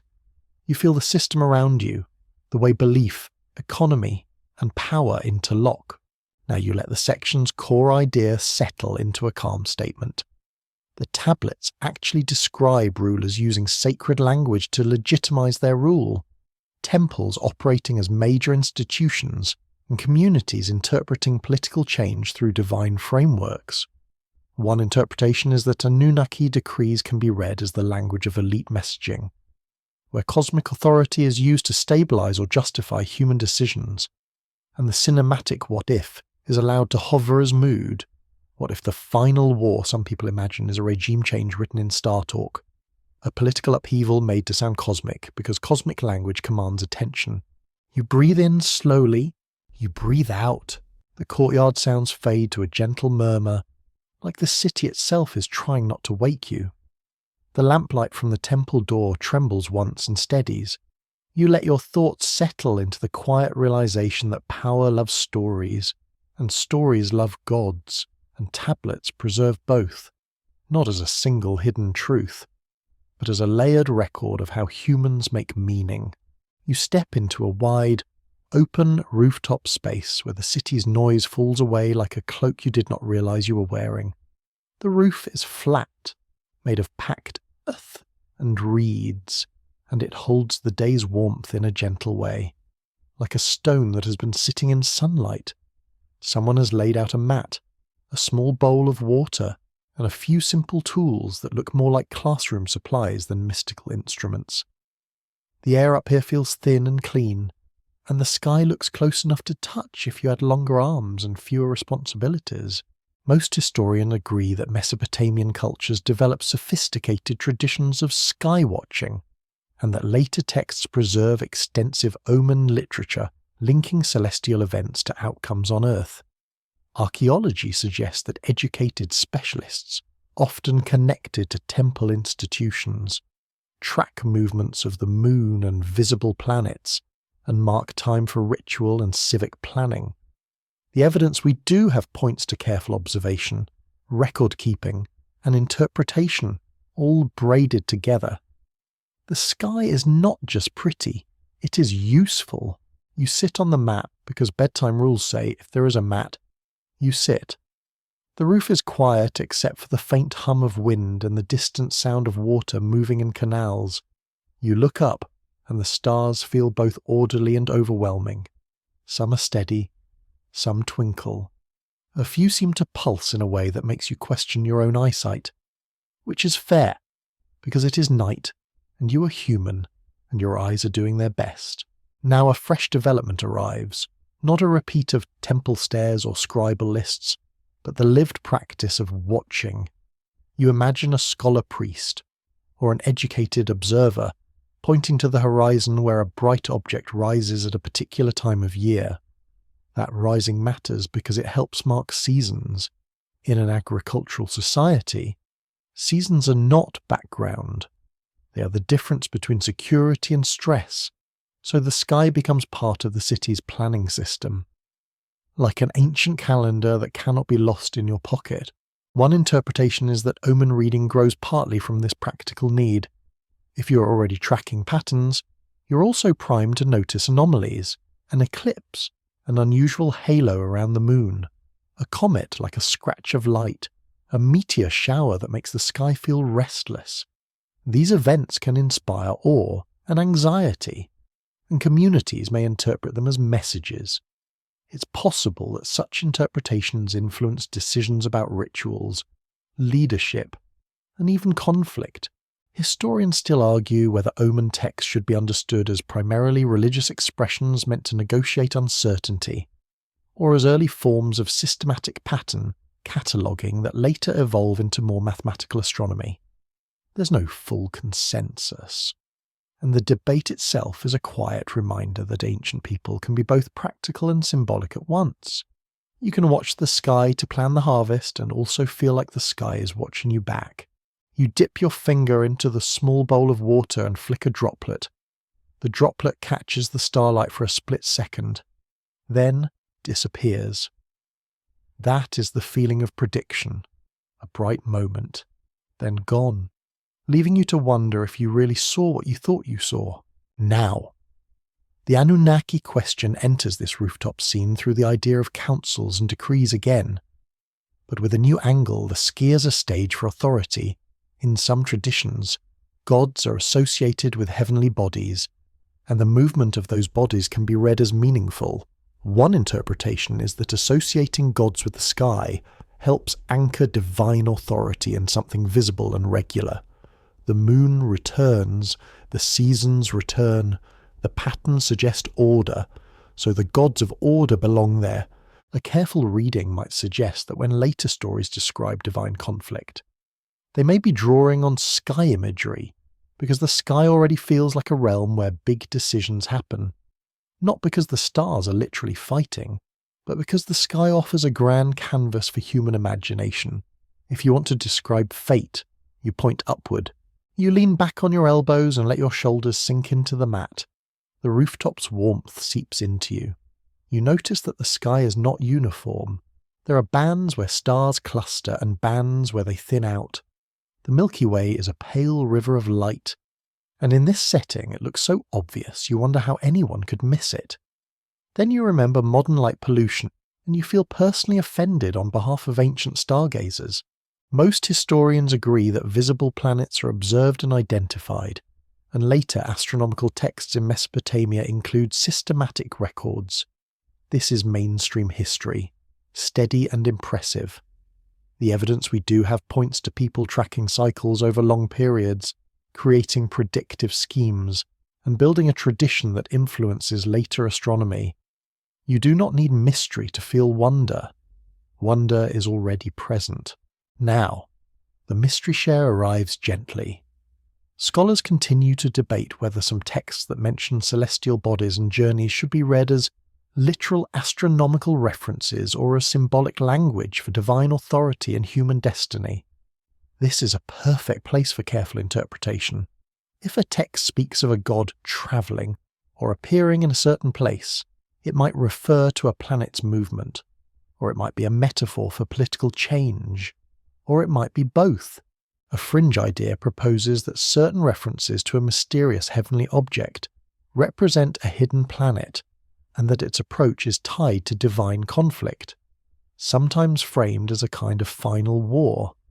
This theory isn't widely accepted, and the evidence is thin, but it stays popular because the idea of an unseen object in the sky scratches a deep human itch. If we treat it as a possibility rather than a conclusion, it becomes a bedtime thought experiment. How would a society describe rare astronomical events in mythic terms?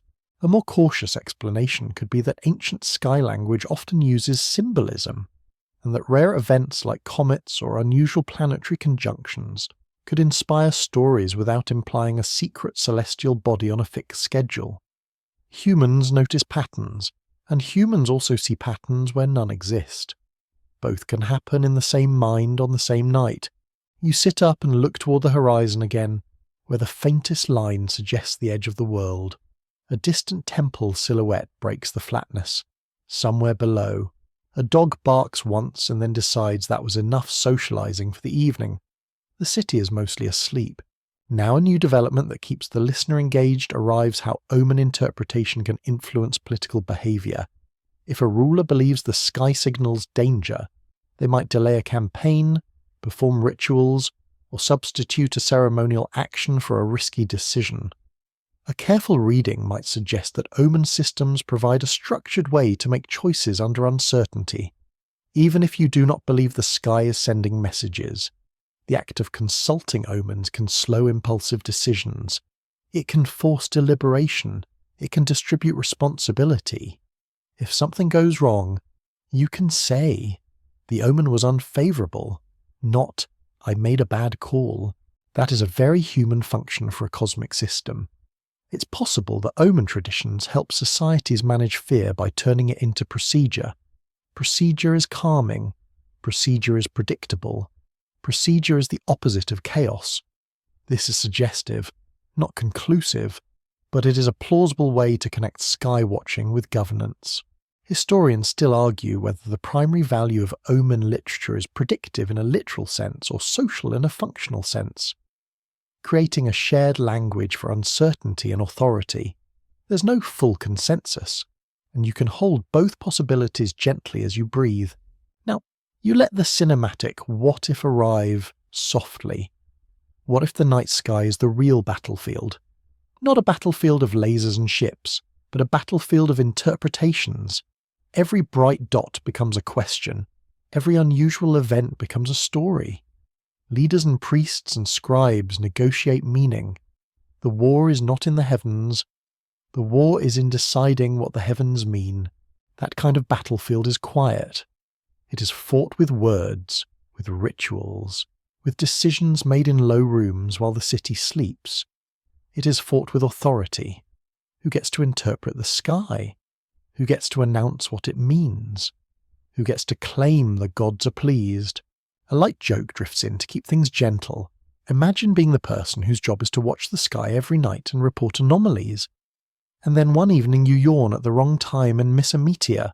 The next day someone says, "Why did the kingdom fall?" And you're like, "I blinked." That is the kind of pressure that makes you appreciate modern weather apps. Even if they are wrong half the time, you look at the small tools again: a simple measuring cord, a straight stick, a tablet for recording. There is something peaceful about the simplicity. Huge sky, tiny tools, serious attention. The contrast makes the whole enterprise feel humble and brave. Now you return to the Anunnaki idea with a careful framing. In some mythic contexts, divine groups are associated with decrees and order, and the sky is associated with order through cycles. One interpretation is that linking divine councils to the heavens makes authority feel cosmic and permanent. But a more cautious explanation could be that this is a human habit of projecting governance onto the largest system we can see. You let that land. You do not force it into certainty. You whisper in your mind, "That's a possibility, not a certainty." You let the mystery remain a puzzle, an open question. The rooftop grows cooler as the night deepens.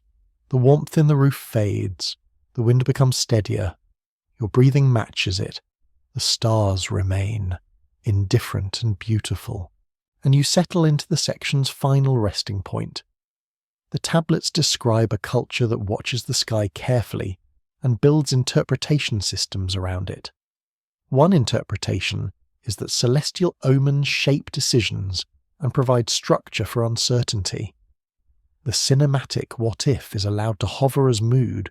What if every glimmer overhead is part of a quiet struggle for meaning, where the real conflict is not among planets, but among the stories people choose to believe? You lie back again, and the mat holds you. The sky holds its silence. The city holds its sleep, and your mind, finally, begins to do the same. You slip into a stall filled with cheap lamps and bright dyed cloth, the kind of place where stories spread faster than smoke because everyone is standing close enough to hear everything. The air smells like sesame oil, sweat, and sweet dates, and the merchant behind the counter is smiling in the specific way that says, "I have something interesting, and I am absolutely going to oversell it. If gossip had a temple, it would look like this." What's broadly accepted is that modern fringe interpretations of Mesopotamian texts exist, and that they often blend ancient names, selective translations, and modern science fiction expectations. Most historians agree that ideas like a hidden planet controlling history, or literal ancient astronauts, are not mainstream conclusions of Assyriology or archaeology. Still, the evidence we do have points to a real cultural phenomenon. People are fascinated by the ancient world, and when the past feels distant, imagination rushes in to fill the gaps. You lean on the counter and listen, not to accept anything as fact, but to understand why it is attractive. A popular rumour claims that the Anunnaki are not simply gods in a mythic system, but physical visitors who arrived from elsewhere, fought a final war, and left coded records behind in tablets. This theory isn't widely accepted, but it persists because it offers a clean narrative. It turns a messy archive into a single storyline with a beginning, middle, and dramatic ending. Humans love that. Your brain loves that so much it will try to do it to your own life. Like, "I am in my third act because my coffee tasted weird this morning. Please relax." A careful reading might suggest that these fringe stories gain power from two things: translation ambiguity and emotional resonance. Translation ambiguity gives you room to interpret. Emotional resonance gives you motivation to interpret dramatically. If a myth mentions bright radiance, you can imagine technology. If a text mentions decrees in heaven, you can imagine a command center. If a story mentions conflict, you can imagine a war with a clear winner and a clear loser. But ancient texts are rarely that tidy. A more cautious explanation could be that Mesopotamian mythology is layered, regional, and constantly adapted. Names and roles shift. Stories are retold. Gods merge and separate. That does not ruin the mystery. It makes it more human. You move through the market and see a storyteller with a small crowd. Their voice rises and falls like a song. They are not reading a tablet. They are performing a vibe. That is important, because modern fringe theories often operate like performances too. They use confident language. They pick the most cinematic lines. They build suspense. They imply secrecy. They invite you to feel like you are part of a group that sees what others do not. Historians still argue whether the popularity of these fringe ideas comes more from genuine misunderstandings of ancient texts, or from a deliberate modern storytelling style that prioritizes drama over careful interpretation. There's no full consensus, and the truth may be a mixture. Some people sincerely misread. Some people knowingly simplify. Some people just like the mood and do not care about precision. Now you give the marketplace its fair hearing without letting it drive the cart. You look at one major fringe motif, the mysterious planet idea, often connected to a name like Nibiru in popular culture. The mainstream anchor remains clear. Most historians agree that modern claims about a hidden planet on a catastrophic schedule are not supported by the scholarly reading of Mesopotamian texts. One interpretation is that certain ancient terms are being redefined in modern retellings, turning symbolic or contextual references into a literal astronomical body with a fixed narrative role. That shift is where the theory grows. A more cautious explanation could be that ancient sky language is complex and can refer to different things depending on context, and that later readers can easily oversimplify it. This is suggestive, not conclusive, but it helps you see how a word can become a character in a modern story. Now another fringe motif, ancient astronauts. A fringe idea proposes that gods described as coming from the sky should be read as literal beings arriving in craft, and that temple structures and myths preserve memory of contact and conflict. This theory isn't widely accepted, But it is popular because it flips the usual power dynamic. It says the ancient world was not primitive. It was connected. It was part of a bigger universe. That can feel exciting and even comforting, because it suggests the cosmos has neighbours.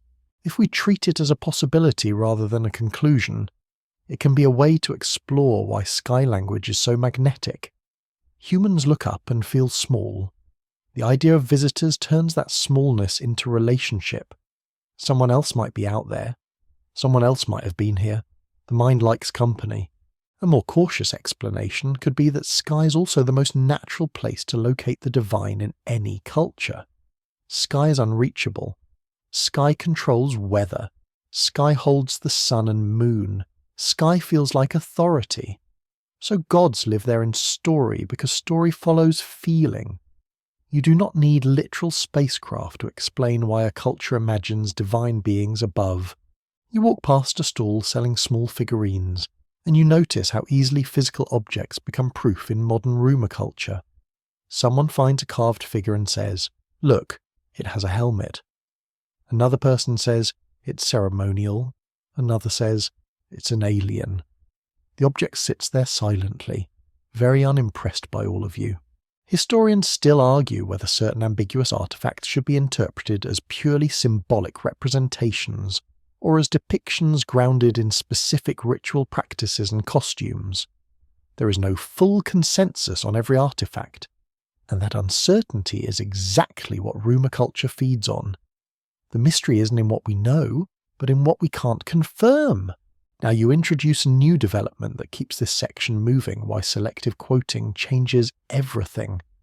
Modern fringe narratives often pull a single line out of a long myth and treat it as the key. But the meaning of a line depends on the whole composition, its genre, and its cultural context. A careful reading might suggest that when you restore context, the line becomes less like a secret confession and more like a poetic flourish. This is where you remind yourself of the truth ladder. Softly, like a lullaby. Documented. The tablets include myths with divine conflict and administrative records with real human conflict. Interpreted. Those conflicts might mirror social stresses and political rivalries. Imagined. You can let yourself picture a cosmic war, but you label it as imagination, a cinematic lens, not a historical conclusion. Now you let the market storyteller deliver the most tempting line. The tablets reveal what they do not want you to know. The crowd leans in, and you smile, because you know that line is a spell. It works because it flatters you. It implies you're clever for listening. It implies danger without specifics. It is the ancient version of clickbait, except ancient people probably did not have thumbs to click, so they just leaned dramatically. A light joke slips in, because you need humour to keep the mood PG-13 and sleepy. If someone tells you they do not want you to know, you can always ask, who is they, and do they have a mailing list? The answer is usually vague, which is a sign you should hold the claim lightly. Now you take the most useful part of the fringe world and keep it. The useful part is not the literal claim. It is the reminder that myths feel uncanny for a reason. They are old, they are grand, they talk about fate, gods, disasters, and kings. They use language that can feel alien because it comes from a different mental landscape. That uncanniness invites interpretation. It invites you to ask, what if the story is pointing at something else? So you let that question stay, but you keep your footing. We're not proving anything tonight. We're following clues. If the evidence is thin, we'll say so. Historians still argue whether the best way to communicate ancient myths to modern audiences is to emphasize their symbolic richness, or to focus on their historical context and transmission. There's no full consensus, but you can do both in a bedtime way. You can respect the texts and still enjoy the chill of mystery. Now you slow your pace through the market as if the night itself is dimming the lanterns. You notice that some people are buying stories because stories are cheaper than certainty. Certainty is expensive. It requires study, patience, and accepting that some questions remain open. Stories are quick. They are portable. They feel satisfying. A more cautious explanation could be that modern fringe theories persist not because everyone is foolish, but because everyone is human. Humans like patterns. Humans like hidden doors. Humans like the feeling of being initiated into a secret. A fringe idea proposes that the Anunnaki narrative is a disguised memory of a real conflict between elite factions, encoded as gods to hide it from ordinary people. This theory isn't widely accepted, and evidence is thin, but if we treat it as a possibility rather than a conclusion, it becomes a way to think about allegory. Maybe the gods are masks. Maybe the war is politics. That is at least a metaphorical bridge that does not require literal extraterrestrials. Now you return to a calmer, more grounded centre. The tablets describe a complex world of records and myths. Modern fringe ideas often reframe those myths as literal history with aliens and hidden planets. But mainstream scholarship does not treat those claims as established. One interpretation is that the appeal lies in turning ambiguity into certainty and turning poetry into reportage. The cinematic what-if can remain a mood lens. What if the tablets feel uncanny because they are whispering from a world that still resembles ours, full of power struggles and sky-gazing, and we mistake that resemblance for a secret code? You exhale slowly. The market's voices fade. The lamps flicker lower. You let your mind take what is soothing and leave what is overstated. And as you drift towards sleep, you hold a final, gentle thought. The most interesting mystery is not a hidden planet or a final war that everyone missed. The most interesting mystery is how easily human imagination can turn ancient clay into a mirror, reflecting what we hope, fear, and want to believe. You step out of the market's glow and into a landscape of ruins that feel strangely calm under starlight. The ground is uneven, scattered with broken brick and pale dust, and the wind moves through gaps where walls used to be, making a low, steady sound like breath passing through a reed flute. There is no drama in the air, only the quiet fact that time keeps walking even when cities stop. Archaeology suggests that the end of particular Mesopotamian city phases often involves complex pressures rather than one single cause.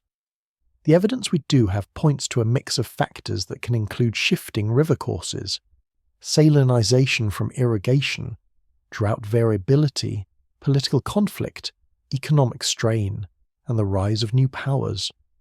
Most historians agree that collapse is rarely a single event with one villain. It is usually a slow unthreading, sometimes punctuated by sharp shocks, but driven by many forces at once. You walk along the edge of a mound and let your foot dislodge a small shard that slides a few inches and then stops, as if even the debris is tired. You look down and imagine the layers beneath you. Floors, ash, rebuilt walls, abandoned rooms, later rooms built on top of earlier ones. The solid ground is literal. The past is stacked. One interpretation is that when ancient texts describe devastating endings, they may compress long periods of hardship into a single dramatic narrative. A careful reading might suggest that this compression is not deception. It is storytelling. It is a way to make a complex process emotionally graspable. If a city declines over decades, that does not fit easily into a chant or a lament. But if the story says, the storm came, the gods turned away, the city fell, the heart understands, historians still argue whether the most famous laments and defeat narratives should be taken as close reflections of specific historical events, or as literary traditions that use stylized imagery to express recurring experiences of loss. There's no full consensus. And that uncertainty is part of the mystery you're allowed to hold gently. You stop near a collapsed wall and touch the rough brick in your mind. It feels cooler than the air, as if it is storing night somewhere nearby. An owl calls once, then falls silent. The sound is not spooky. It is simply present, like punctuation. Now you bring the question of final war into this ruined landscape in a careful, non-repetitive way. Not a war of spaceships, not a single cosmic duel, but the sense of finality that comes when a system can no longer maintain itself. Temples cannot feed workers if fields fail. Kings cannot defend walls if alliances break. Canals cannot deliver water if labour is disrupted. Everything depends on everything, and when multiple strands fray at once, the tapestry loosens. A more cautious explanation could be that ancient people experienced these shifts as moral and cosmic because their world was organised through sacred institutions. If the temple economy faltered, it might feel like the gods were displeased. If the king lost, it might feel like divine favour shifted. That does not mean divine beings literally fought. It means human meaning systems responded to pressure the way meaning systems do, by reaching for the biggest language available. Now the Anunnaki return one last time, but in the quietest manner. It's possible that when divine counsels and decrees appear in texts, they provide a framework to talk about why things change and who is responsible. One interpretation is that divine groups like the Anunnaki can function as symbols of authority and fate, making social upheaval feel like part of a larger order even when it hurts. A careful reading might suggest that this is one reason such names endure. They are not only characters, they are tools for thinking. A fringe idea proposes that the final war is a literal hidden event, a catastrophic conflict that wiped out advanced beings and left only fragments in myth. This theory isn't widely accepted, and evidence is thin, but it remains popular because ruins feel like a question mark. If we treat it as a possibility rather than a conclusion, it becomes a cinematic mood, you standing among broken bricks and wondering what happened here that no one fully recorded.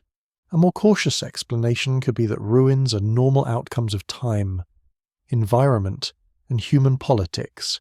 Cities are not immortal. They require constant work. They require stable food system, stable governance, stable water. When stability breaks, abandonment can happen. Rebuilding can happen elsewhere. Power shifts.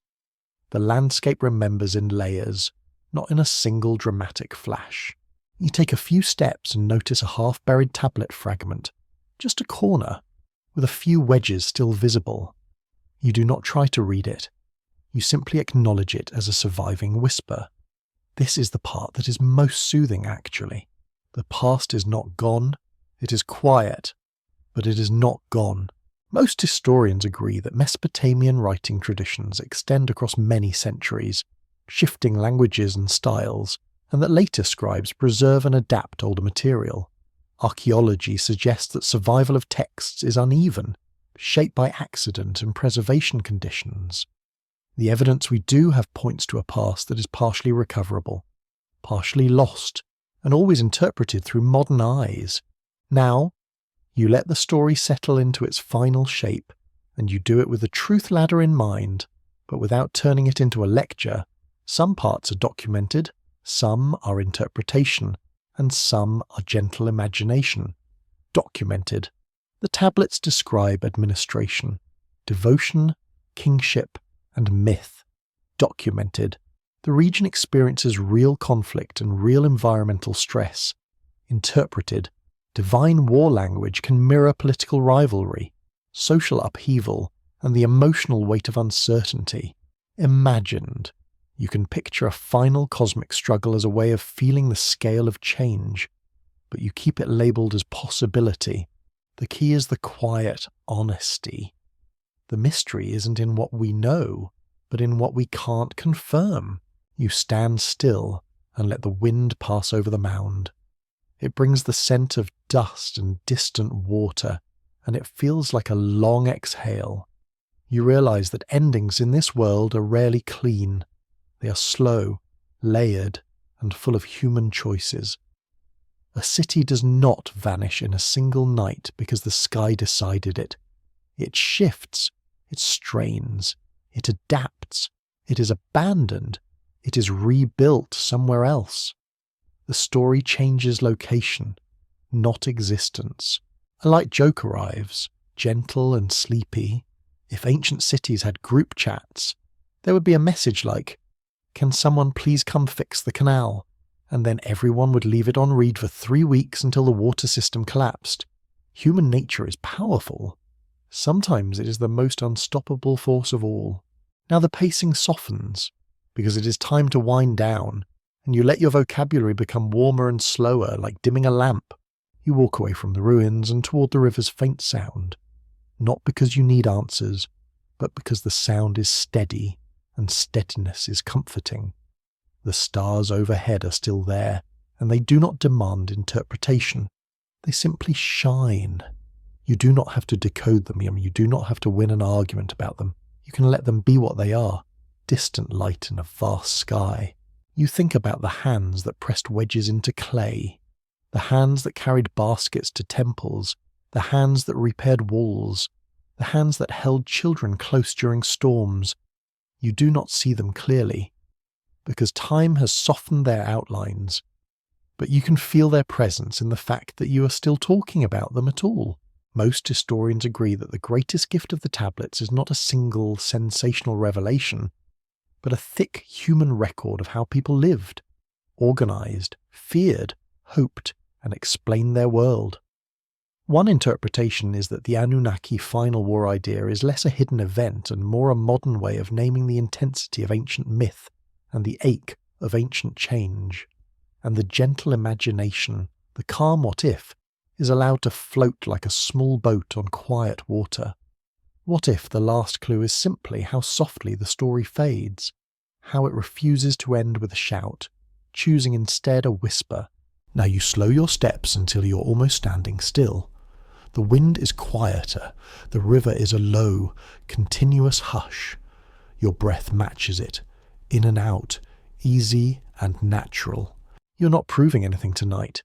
You're letting clues drift past like reeds on the surface of water. You're letting the solid ground stay solid, and the mist stay mist, and you're letting yourself rest in the space between. The ruins behind you do not look frightening now. They look peaceful, like a place where the world has stopped trying so hard. You let your shoulders drop. You let your jaw unclench. You let your thoughts settle into slower shapes. And when your mind reaches for a final answer, you give it something softer instead. You give it permission to be curious without being certain. You give it the comfort of uncertainty held gently. You give it the quiet sense that history is not a riddle you must solve tonight, but a river of stories you can listen to until sleep comes. Your eyelids get heavier. The night becomes simpler. The wind becomes a lullaby you do not have to learn. And as you finally drift, you carry one last calm line with you, like a small charm in your pocket. Some parts are documented, some are interpretation, and some are gentle imagination.